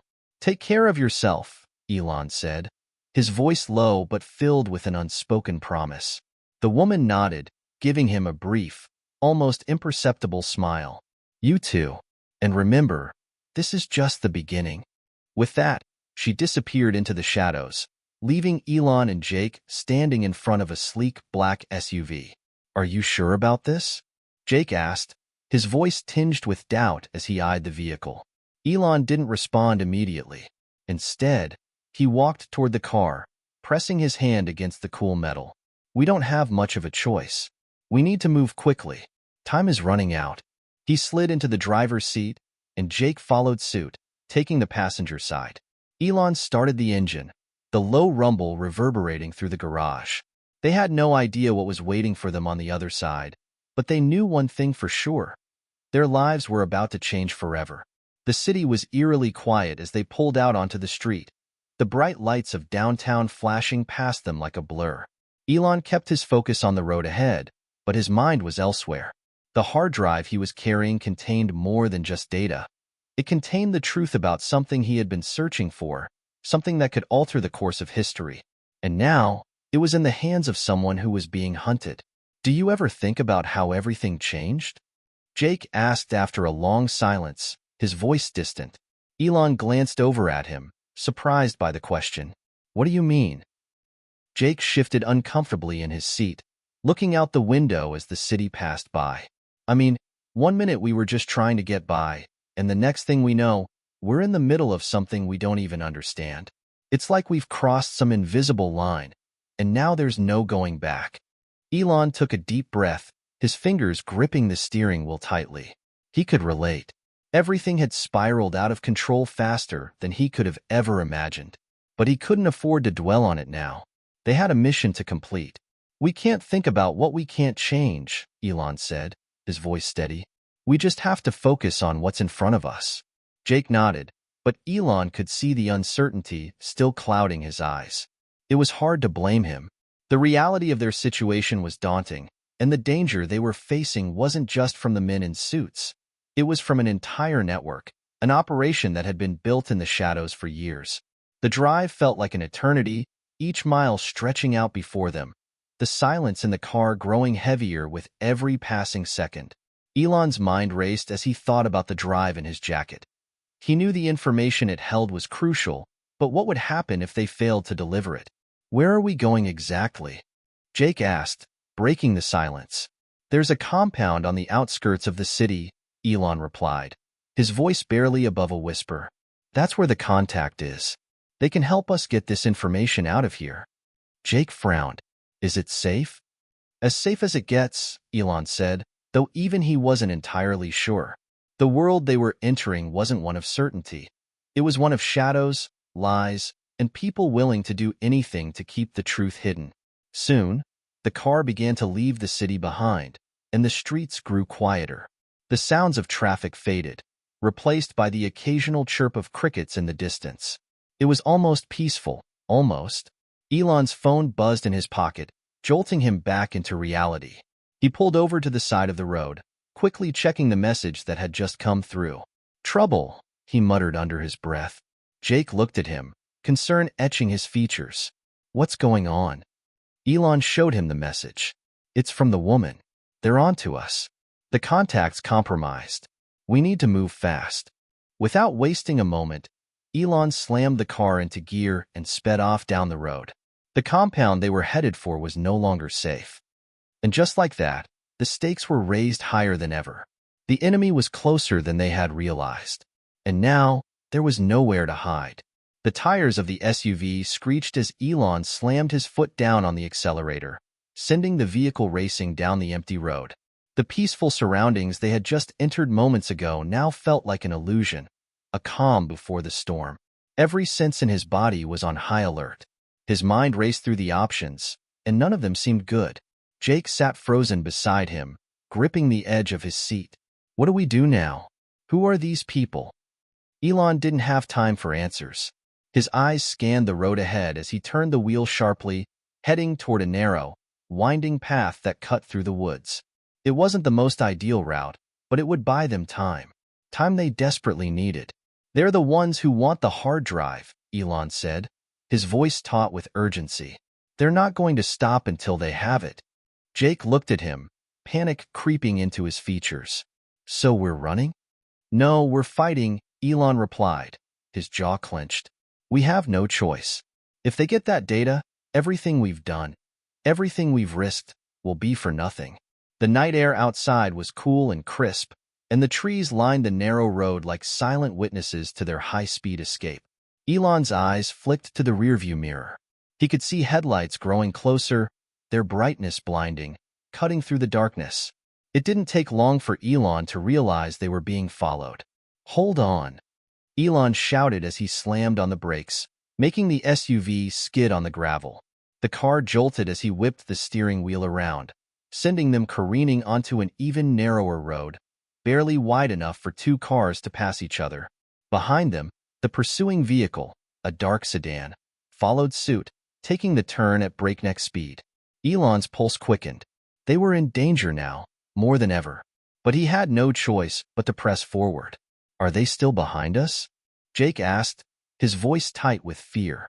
"Yes," Elon said grimly, keeping his foot firmly on the gas. "And they're not alone." The sound of more engines filled the night air. Elon's heart skipped a beat. He counted at least two more vehicles, the unmistakable hum of their engines growing louder by the second. They were trapped in a tightening noose. "Where are we going?" Jake asked, his voice trembling. "To the river," Elon said, his eyes scanning the terrain ahead. "There's an old bridge up ahead. We can use it to get to the other side. It's our best chance." Jake looked skeptical. "A bridge? How's that going to help us?" "It will give us a place to lose them," Elon said, his tone more confident than he felt. The bridge was an old, dilapidated structure, barely holding itself together, but it was the only chance they had. If they could make it there, they might be able to outrun their pursuers in the dense woods beyond. They sped forward, the headlights of the pursuing vehicles now just behind them, closing in like a pack of predators. Elon's knuckles whitened as he gripped the wheel, his mind calculating every move, every potential escape route. The narrow road was getting rougher, and the SUV jolted violently over uneven ground. Elon could see the glimmer of the river in the distance, the bridge just visible ahead. "Get ready," Elon yelled to Jake. "We're going for it." Jake nodded, his face pale. The sound of the engines behind them grew louder, the pursuing vehicles catching up with every second. Elon's eyes flicked to the rearview mirror again, and his stomach dropped. One of the vehicles was pulling alongside them, the driver leaning out of the window, aiming a gun directly at them. "Don't slow down," Jake shouted, his voice filled with panic. Elon didn't have to be told twice. He floored the gas pedal, pushing the SUV to its limits as they barreled toward the bridge. The road ahead was a blur, and Elon had only seconds to make his move. They reached the bridge, the worn-out structure groaning under the weight of the SUV as they shot across it. But Elon knew they wouldn't make it to the other side without a fight. As they neared the end of the bridge, he slammed on the brakes, sending the SUV into a sharp turn that took them off the road and into the dense woods. The pursuing vehicles didn't hesitate, they followed. But the thick forest, filled with trees and undergrowth, slowed them down. Elon's heart raced as the headlights from behind started to fade, but he knew they weren't out of danger yet. They had only bought themselves a little time. "Are they still with us?" Jake asked, his voice tense as he glanced out the back window. Elon didn't answer immediately. He focused on keeping the SUV moving through the rough terrain. The vehicle lurched and bounced as they navigated the uneven ground. They couldn't afford to stop, not until they found a way to truly lose their pursuers. Then, without warning, the SUV lurched to the side. Elon jerked the wheel, trying to maintain control as the car slid over a patch of mud. They were on the edge of a steep incline now, the ground sloping down sharply toward the river below. "This isn't good," Elon muttered under his breath, his mind racing. They were close to the water now, and the way ahead seemed even more treacherous. Behind them, the sound of the pursuing vehicles was growing louder again. Elon could see the lights reflecting off the trees, getting closer. They were catching up. "Elon, what do we do now?" Jake asked, panic rising in his voice. There was no time to think, no time for hesitation.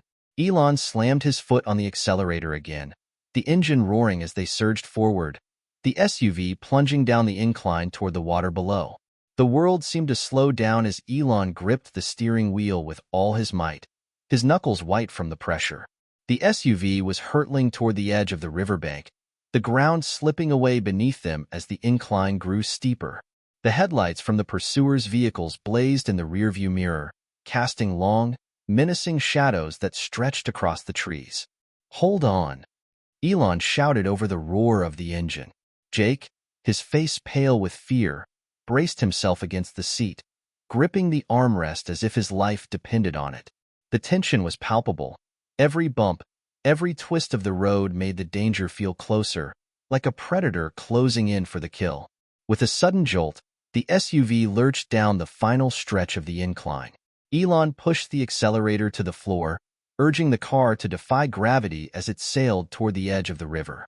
The wheels momentarily left the ground as they hit a bump, and for a split second, Elon felt weightless.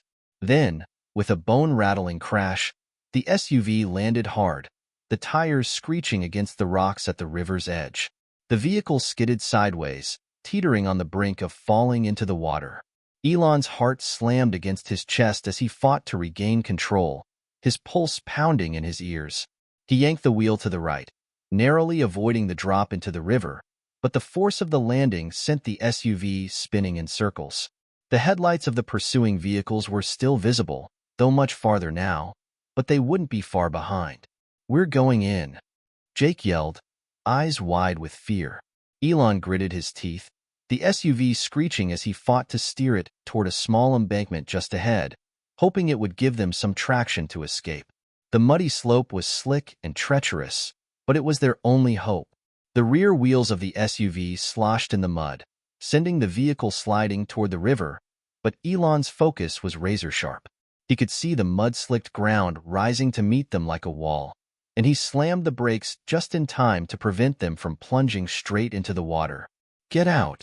Elon shouted, throwing open his door. Jake didn't hesitate. He scrambled out of the car, his eyes darting around as if expecting the worst. The cold air bit at their skin as they stood on the riverbank, hearts racing. Elon glanced behind them, making sure the SUV wasn't about to tip over completely. They needed to get further into the woods, away from the road. "Come on," Elon urged, pulling Jake away from the car and into the dense trees. They ran without looking back, the sound of the pursuing vehicles growing louder. The terrain was uneven, with roots and rocks threatening to trip them at every step, but they pushed forward. The sounds of the river crashing against the rocks were drowned out by the screeching of tires and the roar of engines as the enemy closed in. "We can't outrun them," Jake panted, his breath coming in short bursts. "They're too close." Elon's mind raced. There had to be another way, some kind of escape route, some hidden path they hadn't noticed before. But the forest was dark, the trees towering over them like silent sentinels. It was easy to feel lost in this wilderness, especially with no clear direction. "We have to find cover," Elon said, his voice low but determined. "If we stay out in the open, we're sitting ducks." They kept running, adrenaline fueling their every step, but the weight of the situation began to sink in. Elon had been in dangerous situations before, but this was different. The stakes were higher. Their lives, the lives of those they cared about, the future they were fighting for. It was all on the line now. As they reached a small clearing, Elon spotted a large, hollowed-out tree ahead. "Over there!" he yelled, pulling Jake toward it. They dove behind the tree, pressing themselves into the shadows, hoping that the thick canopy above them would obscure their presence. The sound of the pursuing vehicles grew closer, the headlights sweeping across the clearing, casting an eerie glow over the forest. Elon's heart skipped a beat when one of the vehicles slowed and came to a stop just at the edge of the clearing. The tension in the air was suffocating.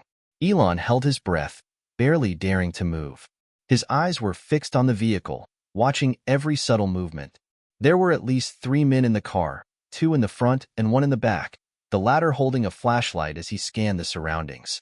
"I know they're here," the driver muttered, his voice low and menacing. They couldn't have gotten far. Elon's mind raced as he weighed his options. If they stayed hidden, they might be able to slip away. But if the men found them, he wasn't sure what would happen next. Would they fight? Would they take them captive? Or worse? The man in the back of the vehicle stepped out, his flashlight beam sweeping across the trees, stopping just inches from the hollow tree where Elon and Jake were hiding. Elon's breath caught in his throat. This was it. They were about to be discovered. But just as the light passed over them, a distant sound reached their ears, a muffled thump, followed by the unmistakable sound of an engine. A new vehicle was approaching from a different direction, cutting through the trees, its headlights cutting through the dark like a predator's eyes. The men in the first vehicle paused, exchanging confused glances. "Who the hell is that?" one of them muttered. Before Elon could react, the second vehicle sped into the clearing, its headlights blinding. It was an SUV, but this one wasn't trying to hide. Instead, it came to a screeching halt in front of the men's car, blocking their path. The door of the SUV swung open, and out stepped a tall figure, a man who exuded authority and confidence. Elon's heart skipped a beat as he recognized him. It was one of the last people he ever expected to see in this situation. The figure who stepped out of the SUV stood tall, his silhouette framed by the bright headlights, casting an imposing shadow over the clearing. Elon's heart raced as he strained to make out his features. The man was dressed in a sleek black jacket, his posture straight and confident, as if he were accustomed to handling high-stakes situations. "Who the hell are you?" one of the men from the first vehicle shouted, stepping forward, his hand resting on the handle of a gun. His voice trembled slightly, but there was an underlying menace to it. The mysterious man didn't flinch. He was calm, his gaze locked on the men as if they were nothing more than a minor inconvenience. Slowly, he raised his hand, signaling for them to stop. "I suggest you put the gun down," the man said, his voice calm but forceful. "You're in no position to make demands." Elon and Jake exchanged a glance, their anxiety rising. They were still hidden behind the tree, watching the tense standoff unfold in front of them. The air was thick with tension, and even the sounds of the forest seemed to fade away as the moment dragged on. The leader of the group of pursuers hesitated, clearly assessing the situation. The gun in his hand lowered slightly, but he didn't fully relinquish his grip. "This is none of your business," he muttered. The man in black didn't respond immediately.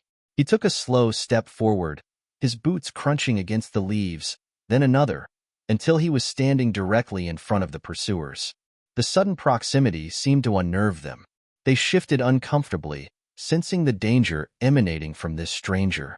"You've been following the wrong people," the mysterious man said, his voice cutting through the silence like a blade. "You should turn back before it's too late." Elon felt a chill run down his spine. "What do you mean?" he asked, his voice cautious. The man took a step closer, his eyes locking onto Elon's with a penetrating gaze.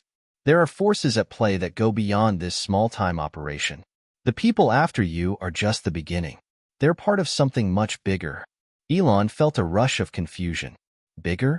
What are you talking about?" The man in black didn't answer right away. He took a deep breath, then glanced around as if ensuring no one was listening. "I don't have time to explain everything now," he said. "But if you want to survive, you need to trust me. There's no one else who can protect you from what's coming."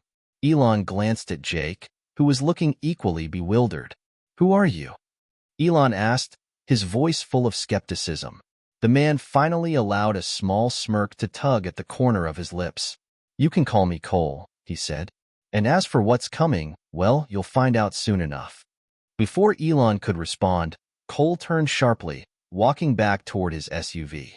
"Get in," he called over his shoulder. "We don't have much time." Elon and Jake exchanged a look, then, with no other choice, they followed him toward the vehicle. As they climbed in, the doors slammed shut behind them, and the engine roared to life. They were on the move again, but this time, the feeling of uncertainty was heavier than ever. The SUV's engine hummed steadily, cutting through the thick darkness of the forest as it sped down the narrow road. The air in the vehicle was thick with tension. Elon sat in the back seat next to Jake, both of them processing what had just happened. The man who had saved them, Cole, was an enigma. His sudden appearance, his calm demeanor, and the way he had so effortlessly disarmed the situation left Elon with more questions than answers. "Where are we going?" Jake asked, breaking the silence. His voice was shaky but curious. Cole, who had been silent since they'd gotten into the car, finally spoke. His tone was calm, but there was an edge of urgency to it. "You're not safe where you were. There's a network, an underground group that's been keeping an eye on things you have no idea about. I'm taking you somewhere secure." Elon's brow furrowed. "An underground group? Who are they? Why should we trust you?" Cole didn't respond right away. Instead, he took a sharp turn, his hands steady on the wheel. The headlights of the car briefly illuminated a rundown, seemingly abandoned building in the distance. "You'll understand soon enough," Cole said cryptically. "But first, we need to get you off the grid. The people after you have been tracking your every move, and now you've got bigger problems. It's not just the mercenaries anymore." Elon glanced at Jake, who looked equally confused. "What do you mean? Who else is after us?" Cole didn't look back at them as he drove, but gave a slight shake of his head.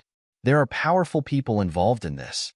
People with resources, connections, and a lot of influence. They've been watching you, Elon. They've been watching you both." Elon felt a cold chill run down his spine. "Why me? What did we do?" Cole glanced in the rearview mirror. His eyes met Elon's briefly, an unsettling intensity in his gaze. "You've been targeted because of your mind, your knowledge, your future. They want what you know, and they're not going to stop until they get it." Jake leaned forward, his voice quiet. "What do you mean, what I know? What could I possibly have that someone would want?" Cole's lips curled into a tight smile. "Not just you, Jake. Elon's brain. The way he thinks, it's unique. It's valuable. People will do anything to control that kind of power." Elon's stomach twisted with unease. He had always known his ideas were powerful, that the inventions and breakthroughs he had come up with could change the world, but hearing it from someone else made it all feel too real, too dangerous. The SUV turned sharply again, the tires screeching slightly as they veered off the main road.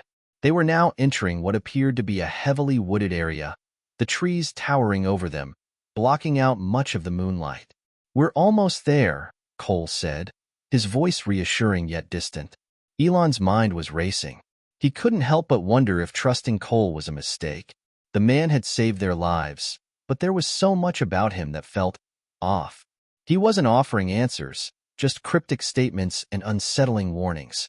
They finally pulled up to an unmarked building hidden deep in the woods.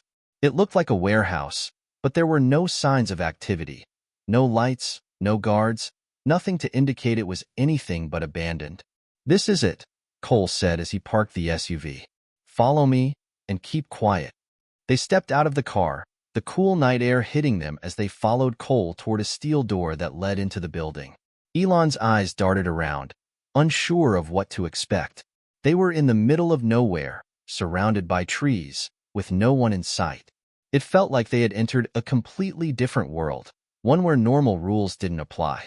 Cole punched in a security code on a keypad next to the door, and after a moment, the heavy steel door creaked open, revealing a dimly lit hallway inside. The smell of dust and old wood mixed with the faint scent of metal as they stepped inside. "Stay close," Cole instructed, his voice low and serious. "The people who are after you might have eyes everywhere.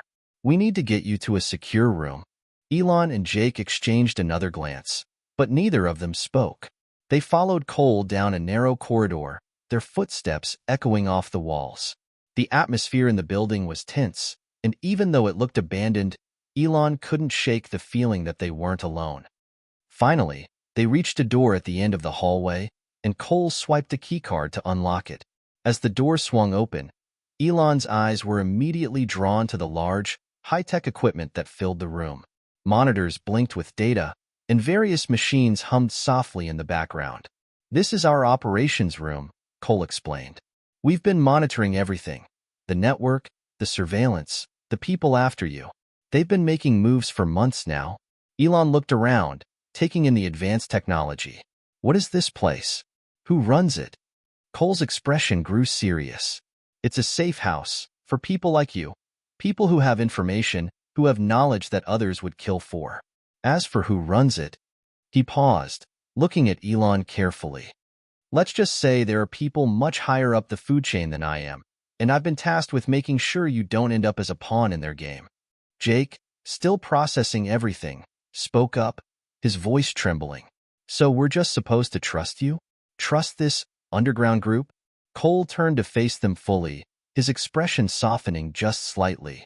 "You don't have much of a choice right now, and in time, you'll understand. For now, just know this, you're safe here. But you won't be for long if we don't act fast." Before either Elon or Jake could respond, Cole turned toward one of the monitors, tapping a few keys. A map of the country appeared on the screen, with various red dots marking locations across it. "Their reach is everywhere," Cole said grimly, "and soon, it will be too late to hide." The hum of the machines was the only sound in the room as Elon and Jake stood silently, taking in the gravity of the situation. The map on the screen was a stark visual reminder of just how deep this mess went. Red dots blinked across the country, marking locations of interest, places that were somehow connected to their plight. The weight of Cole's words hung in the air.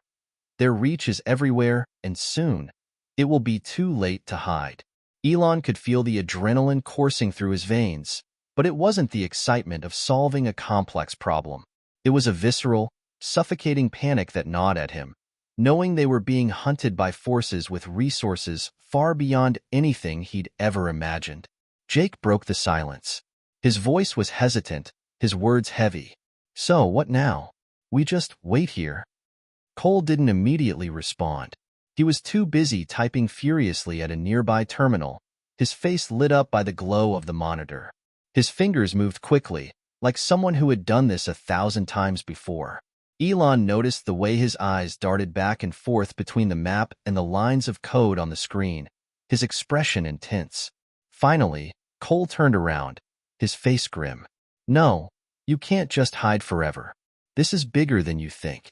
The people after you, they want more than just your ideas. They want your entire legacy, your mind, your inventions. They'll stop at nothing to get it. Elon felt a knot tighten in his stomach. The more Cole spoke, the more it sounded like they were entangled in something far darker and more insidious than a simple corporate rivalry or criminal conspiracy. So, what's the plan? Elon asked, trying to steady his nerves. Cole leaned against the console, his eyes meeting Elon's with an unsettling intensity. There's a way out, but it's dangerous. You'll need to go underground. There's a network of people, former allies, scientists, tech experts, people who can help you. They've been working on countering these forces for years. Jake swallowed hard. And you know all this, because? Cole didn't flinch. I've been in this game a lot longer than you realize, Jake. And I've been watching you, Elon, for a long time. Elon felt his heart skip a beat. Watching me? Why? I've been tracking the progress of your projects, Cole replied, his voice even. Your innovations in AI, space exploration, and energy, these aren't just breakthroughs. They're potential weapons. They could change the world, or destroy it. A chill ran down Elon's spine. He had always known that his work was groundbreaking, but to hear it framed in such a way made him feel exposed, vulnerable. But he couldn't deny the truth in Cole's words. We have to act quickly, Cole continued. The longer you stay on the grid, the more dangerous it becomes. They'll find you, and it won't just be your ideas they'll take. It'll be your life. Jake's voice trembled as he spoke, his face pale. What do you mean, your life? What do they want with us? They want everything, Cole replied, his eyes narrowing. And I'm not just talking about you too. There's something else, something bigger at play. But you need to trust me. The only way out is to join the network. And I can't guarantee your safety after that. But it's your best shot. Elon's mind raced. A part of him wanted to argue, to ask for more details. He wanted to understand why he was at the center of such a complex web. But another part of him knew Cole was right. There wasn't time for questions. They needed to move, and fast. All right, Elon said, his voice steady despite the chaos swirling in his mind. We'll go underground. But you have to promise me, this isn't some trap, Cole. We're not walking into something worse. Cole nodded solemnly. I promise. You have my word. But we need to get moving. Now. Without another word, Cole moved toward a large, metal door at the far end of the room. It opened with a soft hiss, revealing a staircase leading downward into what looked like a bunker. Elon hesitated for a moment, exchanging a look with Jake. There was no turning back now. The unknown was ahead of them, and they could only hope that it was better than what they were leaving behind. As they descended the stairs, the walls seemed to close in around them, the hum of the equipment growing fainter with each step. When they reached the bottom, Cole led them through a narrow corridor lined with doors, each one marked with cryptic symbols and codes. This is where the network operates, Cole explained quietly. These people, experts, former military, engineers, they've all come together to fight back against the people who want to control you. You'll be safe here, for now. But you need to understand this. There's no way to predict what's coming next. You can't trust anyone, not even in this place. Jake looked around nervously. So, who can we trust then? You? Cole didn't answer immediately. He just walked ahead, his posture rigid, his face a mask of focus. Right now, you can only trust yourselves, and each other. The deeper they went into the compound, the more the place felt like a hidden world, a sanctuary for the broken, for the hunted. Elon's mind was still racing. He couldn't shake the feeling that there was more to Cole's story than he was letting on. The man had seemed too prepared, too calm in the face of everything that had happened. What was his stake in all this? Finally, they reached a small room at the end of the hall. Cole pushed the door open and motioned for them to enter. Inside was a sleek, high-tech operation with multiple monitors and terminals. A woman sat at one of the desks, her face illuminated by the glow of the screen. She didn't look up as they entered. This is Marissa, Cole said, his voice low. She's the one who can help you understand what's happening. She has the answers you're looking for. Marissa looked up, her eyes sharp and calculating. We don't have much time, she said, her voice firm. You need to understand that the people who are after you aren't just after your ideas. They're after control of everything you've created. And they won't stop until they've erased everything you've worked for. Marissa's words hung in the air like a threat, and Elon felt the weight of their meaning settle in. What had he unknowingly unleashed? And what were they really up against? As the room darkened, the truth seemed to grow even more elusive. The next move would be critical, but would it be enough to escape the web closing in on them? Elon sat in the dimly lit room, staring at the woman before him, Marissa, whose calm demeanor seemed to contrast the urgency of the situation. The buzzing of the computers and soft clacking of keys filled the silence as she typed something into one of the terminals. Jake, still visibly shaken by everything that had happened, leaned against the wall, his arms crossed tightly. He was trying to process the gravity of the situation, but it was clear he was struggling. The sudden shift from being at the top of the tech world to being hunted had been overwhelming. Marissa looked up from her screen, her eyes sharp, locking onto Elon's. "I know you're scared," she said, her voice steady. "But right now, fear is the one thing that could get you killed." Elon clenched his jaw. He was tired, physically and mentally. But fear? Fear wasn't going to stop him. Not now, not after everything they'd gone through. Still, her words carried weight. "Why us?" Elon finally spoke, his voice raspy but resolute. "Why is all of this happening? What do they want with me? With us?" Marissa's fingers stopped typing. She took a deep breath before answering, her tone quieter now, more personal. "Because you're a threat," she said. "Not just to their power, but to their entire system. The technology you're developing, Elon, your work in AI, energy, transportation, space exploration, it's revolutionary. But it's also dangerous to the world they've built. A world where they control everything. People like you, with your ability to change the game, they can't afford to let you succeed." Elon's mind raced as he processed her words. He had always known that his work had the potential to disrupt industries, to change the world in ways people couldn't predict, but hearing it like this, it sounded like something bigger, something darker. "And the people who are after us?" Jake asked, his voice trembling with anxiety. "Who are they?" Marissa's face tightened. "They're part of an underground network, powerful corporations, and political factions that want to maintain their grip on the world. You've unknowingly become a target because your ideas could bring them all down. They have resources, influence, and they've already infiltrated every level of society. And now, they're coming for you." A cold shiver ran down Elon's spine. It was one thing to deal with a business rival, but another entirely to be hunted by shadowy organizations that had the power to control entire economies. He looked over at Jake, who was now pacing the room nervously, rubbing the back of his neck as if trying to shake off the weight of the truth. "What can we do?" Elon asked, his voice low. Marissa finally stood up, walking over to a large map pinned to the wall. The map was littered with markings, locations, and what seemed to be interconnected dots, places where the organizations after them had made their moves. "We have to strike back," she said firmly. "We have to make them think twice about coming after you. But you need to understand, this won't be easy. You can't just hide in a bunker and hope they'll go away. We need to disrupt their operations, gather intel, and figure out who's really pulling the strings." Elon looked at the map, his mind working quickly. His instinct told him they needed to act fast, to get ahead of these enemies before they could fully mobilize against them. But there was something else, something that Marissa hadn't fully addressed. "You said there's a network. People who can help us," Elon pressed. "Who are they, and how can we trust them?" Marissa hesitated, her gaze flickering. "I'll introduce you to one of them tonight. But you need to understand, trust is a luxury right now.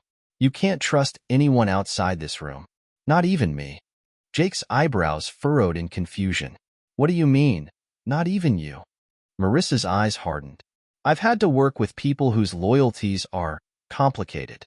Some are good, some are not. And no matter what I say, you'll always have to question if the next person you meet is one of them." Elon felt the weight of her words sink in. Trust. In a world where betrayal could be hidden behind every smile, every handshake, it was a rare commodity. But without it, they had no chance.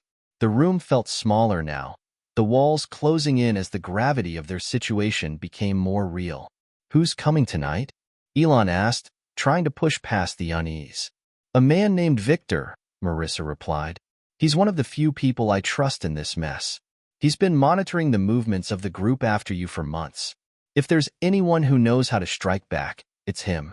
Jake shook his head, muttering, "This is insane. We're just supposed to sit here and wait for some guy to show up who might or might not help us?" Marissa met his gaze. "That's the only option we have right now. Trust me, I know how this feels.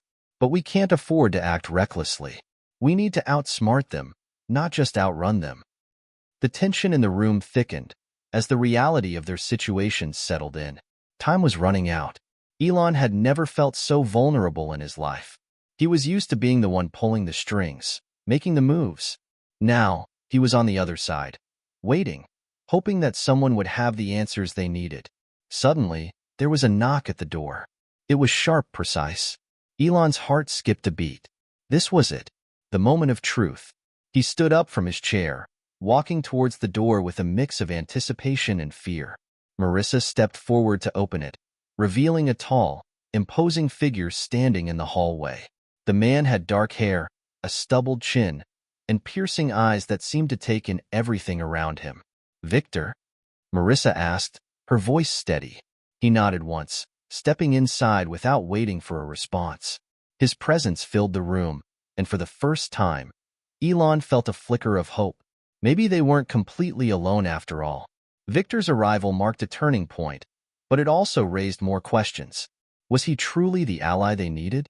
Or was he another piece in a much bigger game? The tension in the room was palpable as he locked eyes with Elon, a silent understanding passing between them. The answers they sought were within reach, but at what cost? Victor stood at the door, his sharp gaze scanning the room before he stepped inside. The weight of his presence seemed to draw the air out of the space, leaving a silence that pressed on everyone like a heavy blanket. Elon studied him closely, noting the slight tension in his posture. This man had seen things, dangerous things, and survived. But whether that made him an ally or a potential threat was still up in the air. "You're late," Marissa said, her voice a mixture of impatience and relief. Victor didn't acknowledge the comment, instead focusing on Elon. He met his gaze with the kind of intensity that made Elon feel like he was being sized up for a test. The kind of look you give someone before deciding if they're worth the effort to save, or if they're already beyond redemption. "Elon Musk," Victor said, his voice low and controlled. "I didn't expect to meet you like this." Elon raised an eyebrow, his interest piqued. "You expected something else?" Victor didn't smile, but the corner of his mouth twitched, almost imperceptibly. "I expected you to be a little more difficult to find, but it seems the people after you have left a trail for all the wrong reasons." Jake, still pacing, stopped for a moment and stared at Victor. "Who are you exactly, and why should we trust you?" Victor's eyes flickered briefly to Jake before returning to Elon. "I'm someone who's been tracking the people who've been hunting you. And as for trust," he paused for a moment, as though weighing his next words. "I can't offer that easily. But if you want to survive, you'll have to trust me long enough to get you out of this mess." Elon wasn't sure if it was the seriousness in Victor's voice or the fact that the room felt colder as he spoke, but he felt a wave of unease. Survival wasn't just about trusting people. It was about using them, outsmarting them.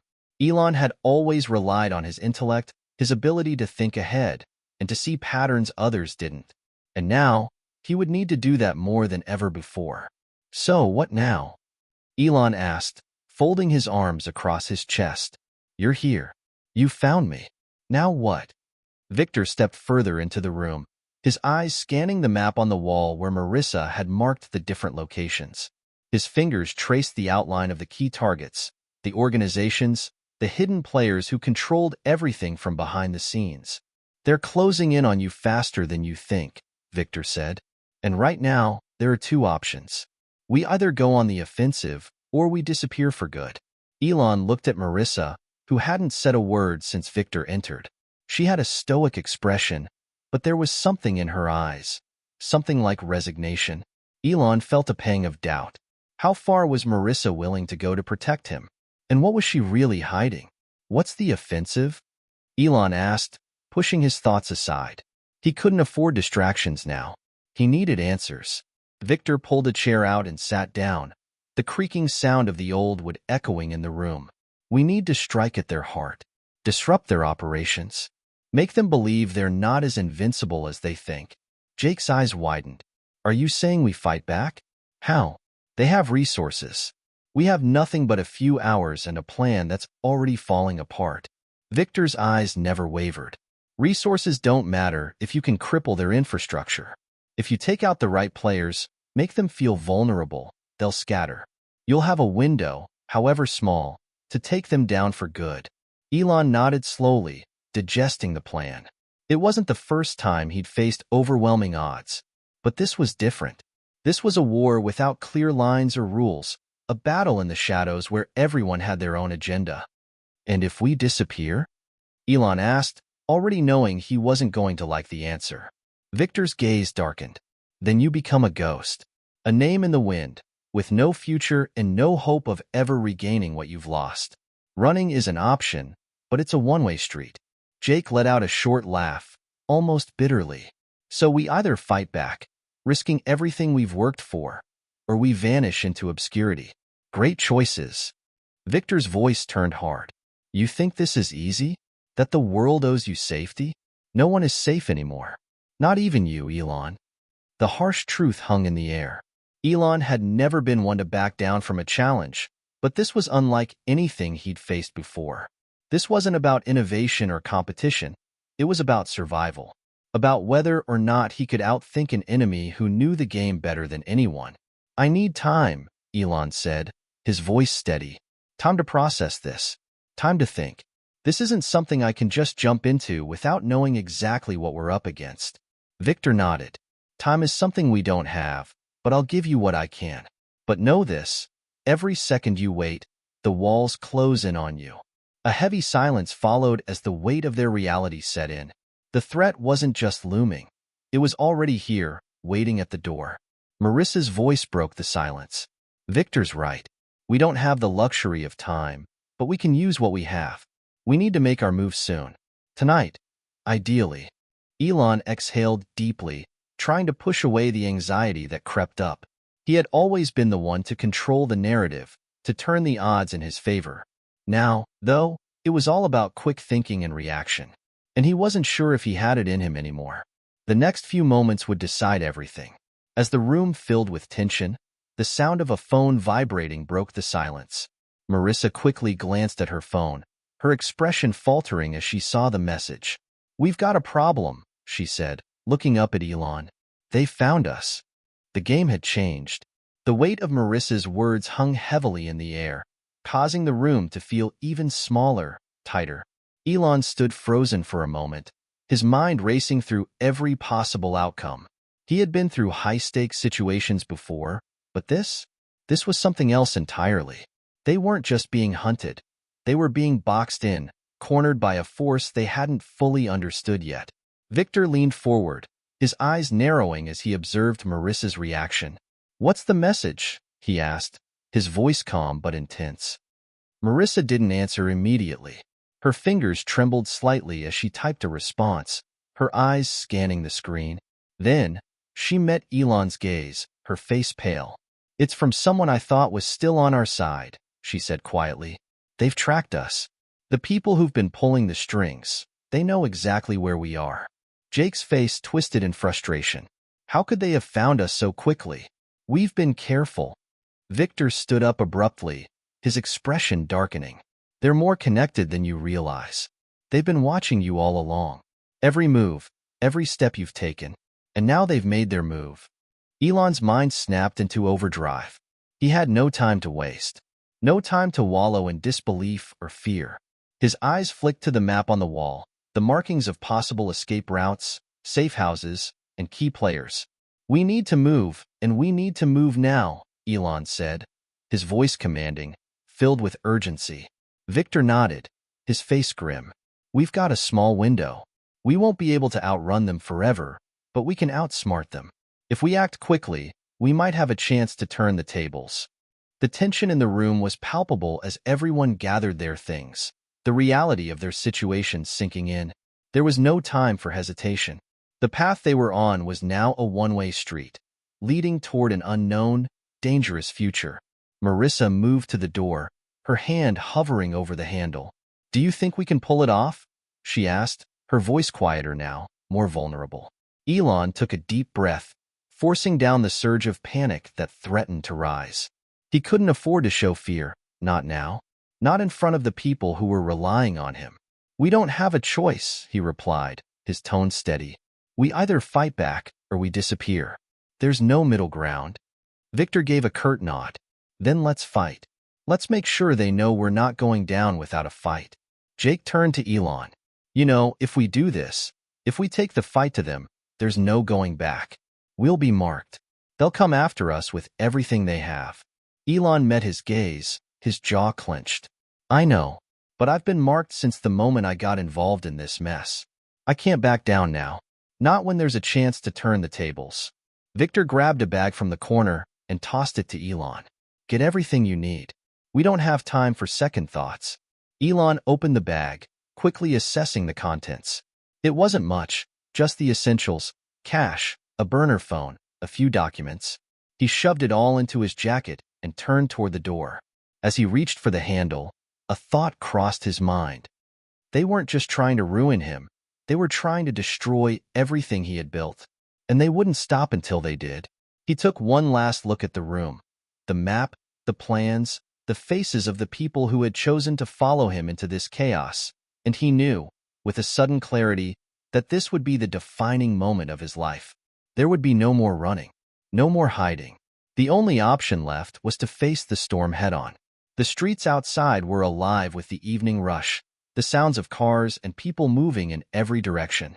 But Elon felt a strange detachment as he stepped into the world that suddenly seemed so much more dangerous. His mind was a whirlwind of strategies, plans, and contingencies, but the nagging feeling that they were being watched never left. Marissa led the way, her pace swift but measured. She had a destination in mind, a place where they could lay low, regroup, and plan their next move. Elon didn't ask where. He trusted her instincts, at least for now. As they moved through the crowd, Elon caught sight of something, a flicker of movement in the corner of his eye. His heart skipped a beat. Had they already found them? He kept his gaze forward, but his mind raced, analyzing every face in the crowd, every car that passed by. It wasn't enough to just survive this. He needed to outsmart them, to play the game on his terms. Victor's voice cut through his thoughts. "Stay sharp," he warned. "They'll be watching for any sign of weakness." Elon nodded, pushing aside the feeling of being hunted. He was used to being in control, used to being the one who made the decisions. But now, in the face of this danger, it was different. He wasn't just fighting for himself anymore. He was fighting for everyone around him. The group moved quickly through the streets, weaving in and out of crowds. There was no time to stop, no time to think. The chase had begun, and the end was still too far away to see clearly. Suddenly, the unmistakable sound of a car engine revved in the distance. Elon's heart raced. He looked over his shoulder, only to see the tail lights of a black SUV turning the corner, heading straight for them. The game had just taken a dangerous turn. "We're not alone," Elon muttered under his breath. Victor didn't hesitate. "Run." But as they turned to flee, the air around them seemed to freeze. They had already been surrounded. Elon's heart pounded as his instinct screamed at him to move faster, but it was already too late. The sound of the engine had become louder, and now, from every direction, dark SUVs appeared, blocking off every escape route. His mind raced, trying to process their options, but all he saw were the hard, cold faces of the people who had been tracking them. "This is it," Jake said, his voice low and full of dread. Victor cursed under his breath. "We're boxed in." Marissa, though still pale, kept her composure. She scanned the area, her eyes flicking from one vehicle to another, her mind calculating. Elon could see that she wasn't just thinking about escape. She was thinking about survival. They all were. "We need to get inside," Marissa finally said, her voice cutting through the tension. "There's a building up ahead." We'll take cover there. Without waiting for a response, she darted toward the alleyway beside them. Elon didn't hesitate. He followed, pushing himself forward despite the surge of panic threatening to overtake him. His mind, normally sharp and clear, felt clouded with fear. The walls were closing in, and there was no way out that didn't involve risk. But Marissa was right. Inside that building, they might have a chance. At least there, they could regroup, figure out their next move. The group moved quickly, not daring to look back.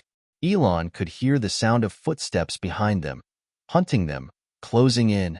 The heavy thrum of engines signaled that they were being pursued. He could feel the weight of every decision, every step. They couldn't afford to make a mistake. The door to the building was old and rusty, but it creaked open with a forceful shove. Marissa led the way inside, pulling Elon and the others with her. They stumbled into a dimly lit hallway, the air thick with dust and the musty smell of decay. But there was no time to focus on the surroundings.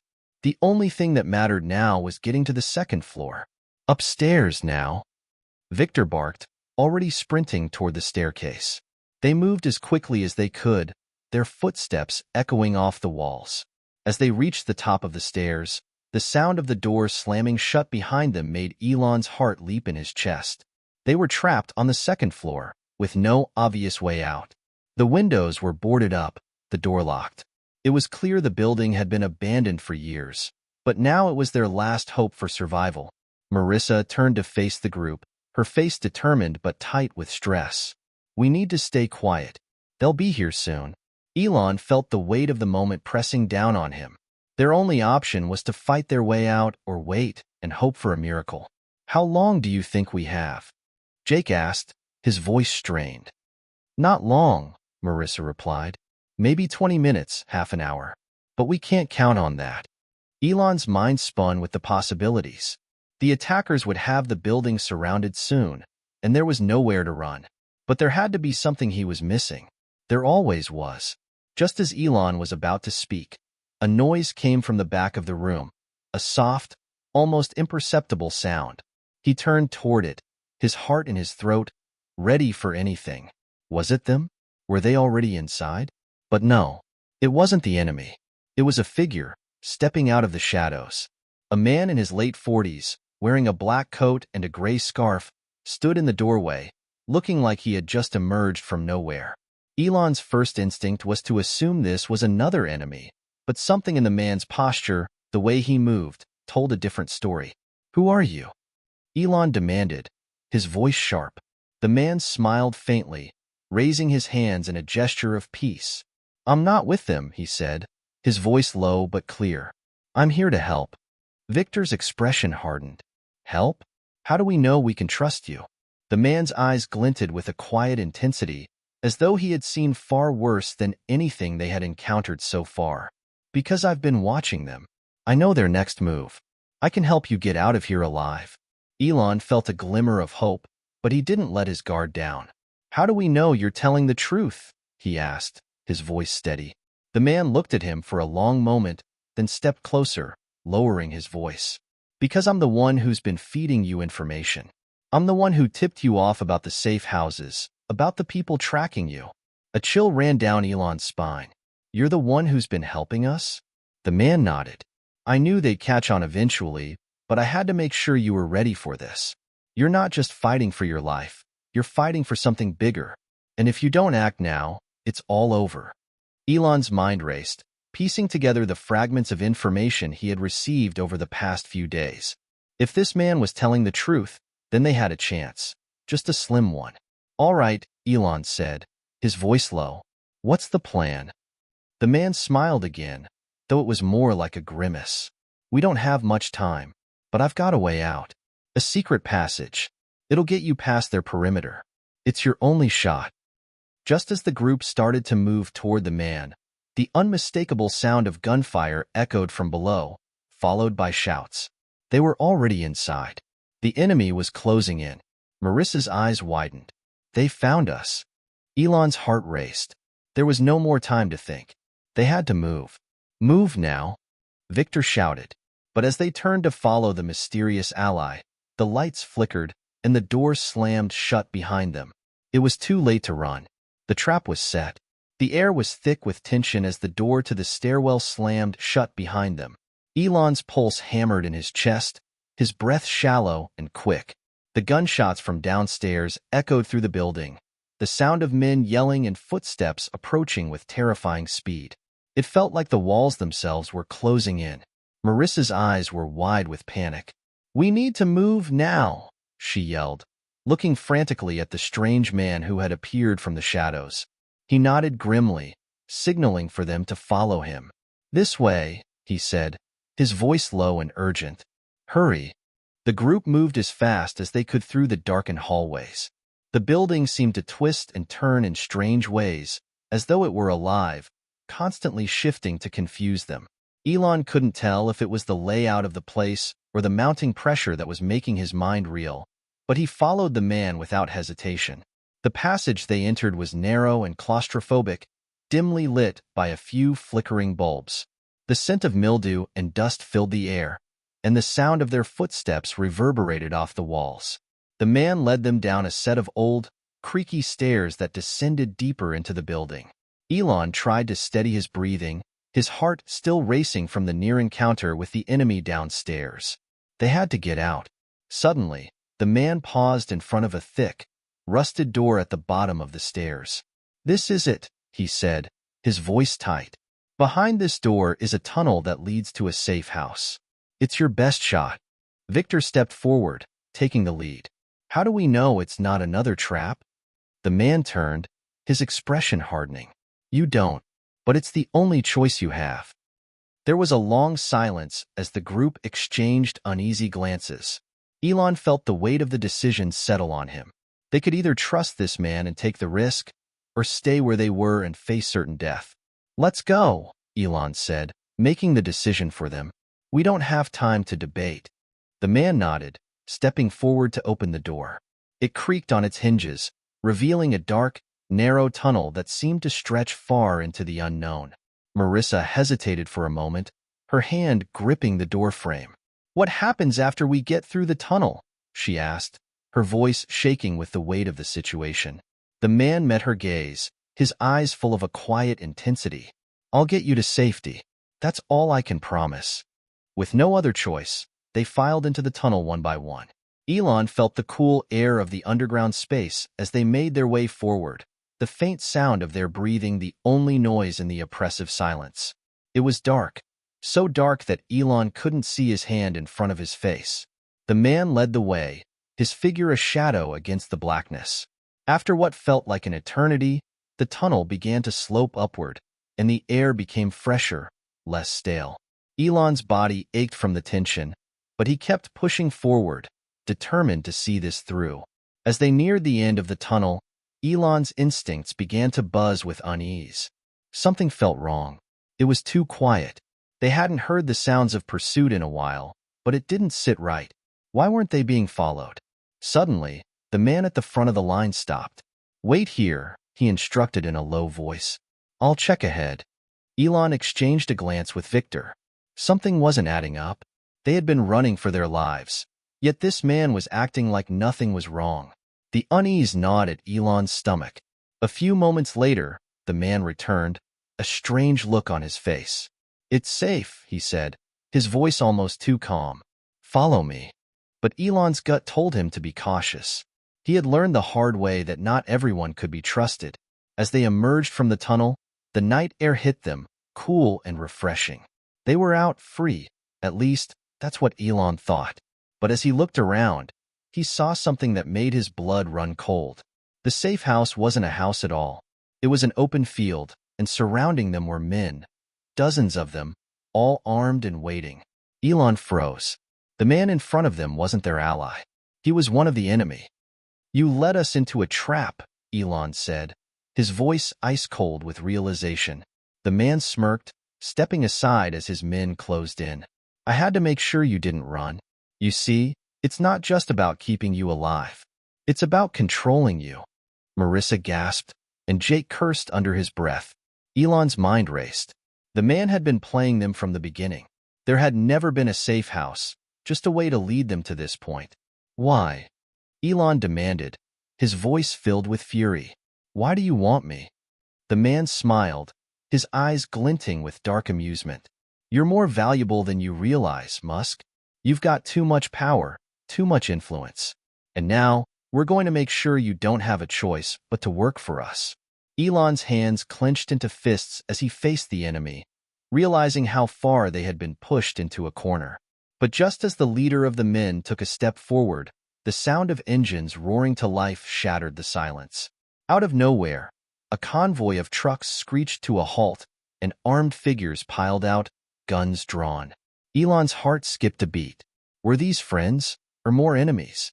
Before he could even process the situation, a voice rang out, unmistakably familiar. "Step away from Musk. Now." It was a voice Elon recognized all too well, and it was the voice that changed everything. The air was thick with tension as the man who had betrayed them took a step back, his face a mask of confusion. The gun-wielding men surrounding Elon and his group froze, turning toward the new arrivals. "Step away from Musk. Now," the commanding voice repeated, colder this time, and filled with an authority that sent a ripple of fear through the ranks. Elon's heart pounded in his chest. He knew that voice. It wasn't just anyone. It was his voice. The person who had come to their rescue wasn't just a random ally. It was someone he knew, someone who had been quietly working behind the scenes to pull strings he never even realized. "Who the hell are you?" the betrayer demanded, taking an aggressive step forward. His hand hovered near the gun at his side, but he seemed hesitant to make the first move, as if he didn't know what to expect. The man in the front of the convoy took a step forward, and Elon finally saw him in the dim light. His silhouette was unmistakable, and it made Elon's stomach drop. "John," Elon muttered, disbelief flooding his voice. John, a former colleague from SpaceX, stepped into the open, his eyes fixed on the group of armed men. He was a man who had once been part of Elon's inner circle, and despite his usual calm demeanor, his current stance was that of a man prepared for war. "Let them go," John said, his voice steady, his eyes narrowing as they focused on the betrayer. "Now," the betrayer sneered, looking at John with a mixture of disdain and suspicion. "You think you can just waltz in here and take over? You're outnumbered." John didn't flinch. In fact, his calm confidence seemed to settle over the group like a shield. "You're the one who's outnumbered," he said coolly. "I don't work alone anymore." With that, the convoy behind him shifted, revealing more figures emerging from the shadows, all armed and ready. They were veterans, trained, efficient, and loyal to John, who had always kept his cards close to his chest. Elon stood there, stunned. How had John come to lead such a group? And more importantly, how had he known exactly when to strike? But there was no time to question. The situation was still incredibly dangerous. "Leave now," John continued, his voice filled with quiet authority, "or I'll make you leave." The betrayer's eyes flickered with uncertainty.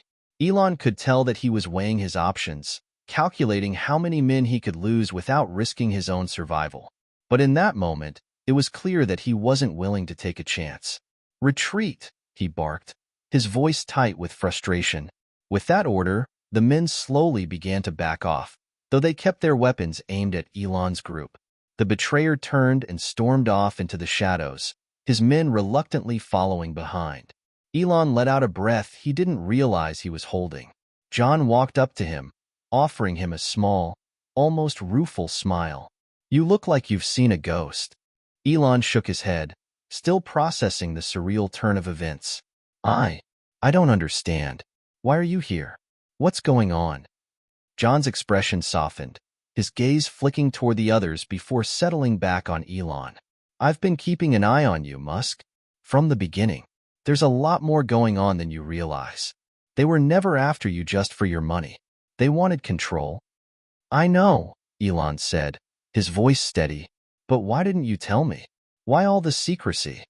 John paused for a long moment, his eyes serious. "Because you wouldn't have believed me.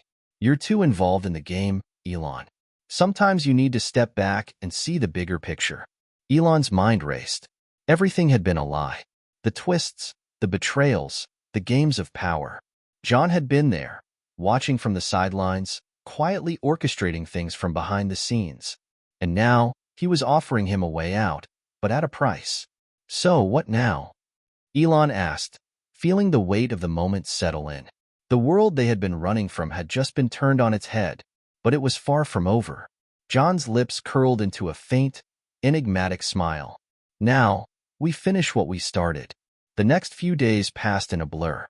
Elon and his team were whisked away to a safe location, deep in the heart of the city, where they could regroup. John's group had been working tirelessly to unravel the conspiracy that had been slowly tightening around Elon's every move. As they sat in a secure, dimly lit room, John filled them in on everything he had uncovered. The people who had been after Elon weren't just any criminal organization. They were a shadow faction with ties to global powers. Their aim was nothing short of global domination, and they saw Elon Musk's influence as both a tool and a threat.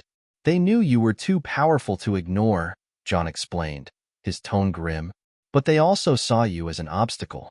You're too unpredictable, too powerful, and you've never followed the rules. Elon absorbed the information, the weight of it pressing down on him. He had always known that there were those who wanted to control him, but to know that the conspiracy ran this deep was both humbling and terrifying. What now? Victor asked, his voice rough from the tension. John's eyes hardened. Now we expose them, but we do it smart. We hit them where it hurts, politically, financially, and socially. We strip them of the power they've built in the shadows. Elon sat back, the realization of his situation sinking in. His life had been a game of chess, but now the stakes had been raised to a level that was beyond anything he had imagined. But there was one thing that stood out in his mind, a constant thread of truth. He had no intention of being anyone's pawn. And the final battle? That was just beginning.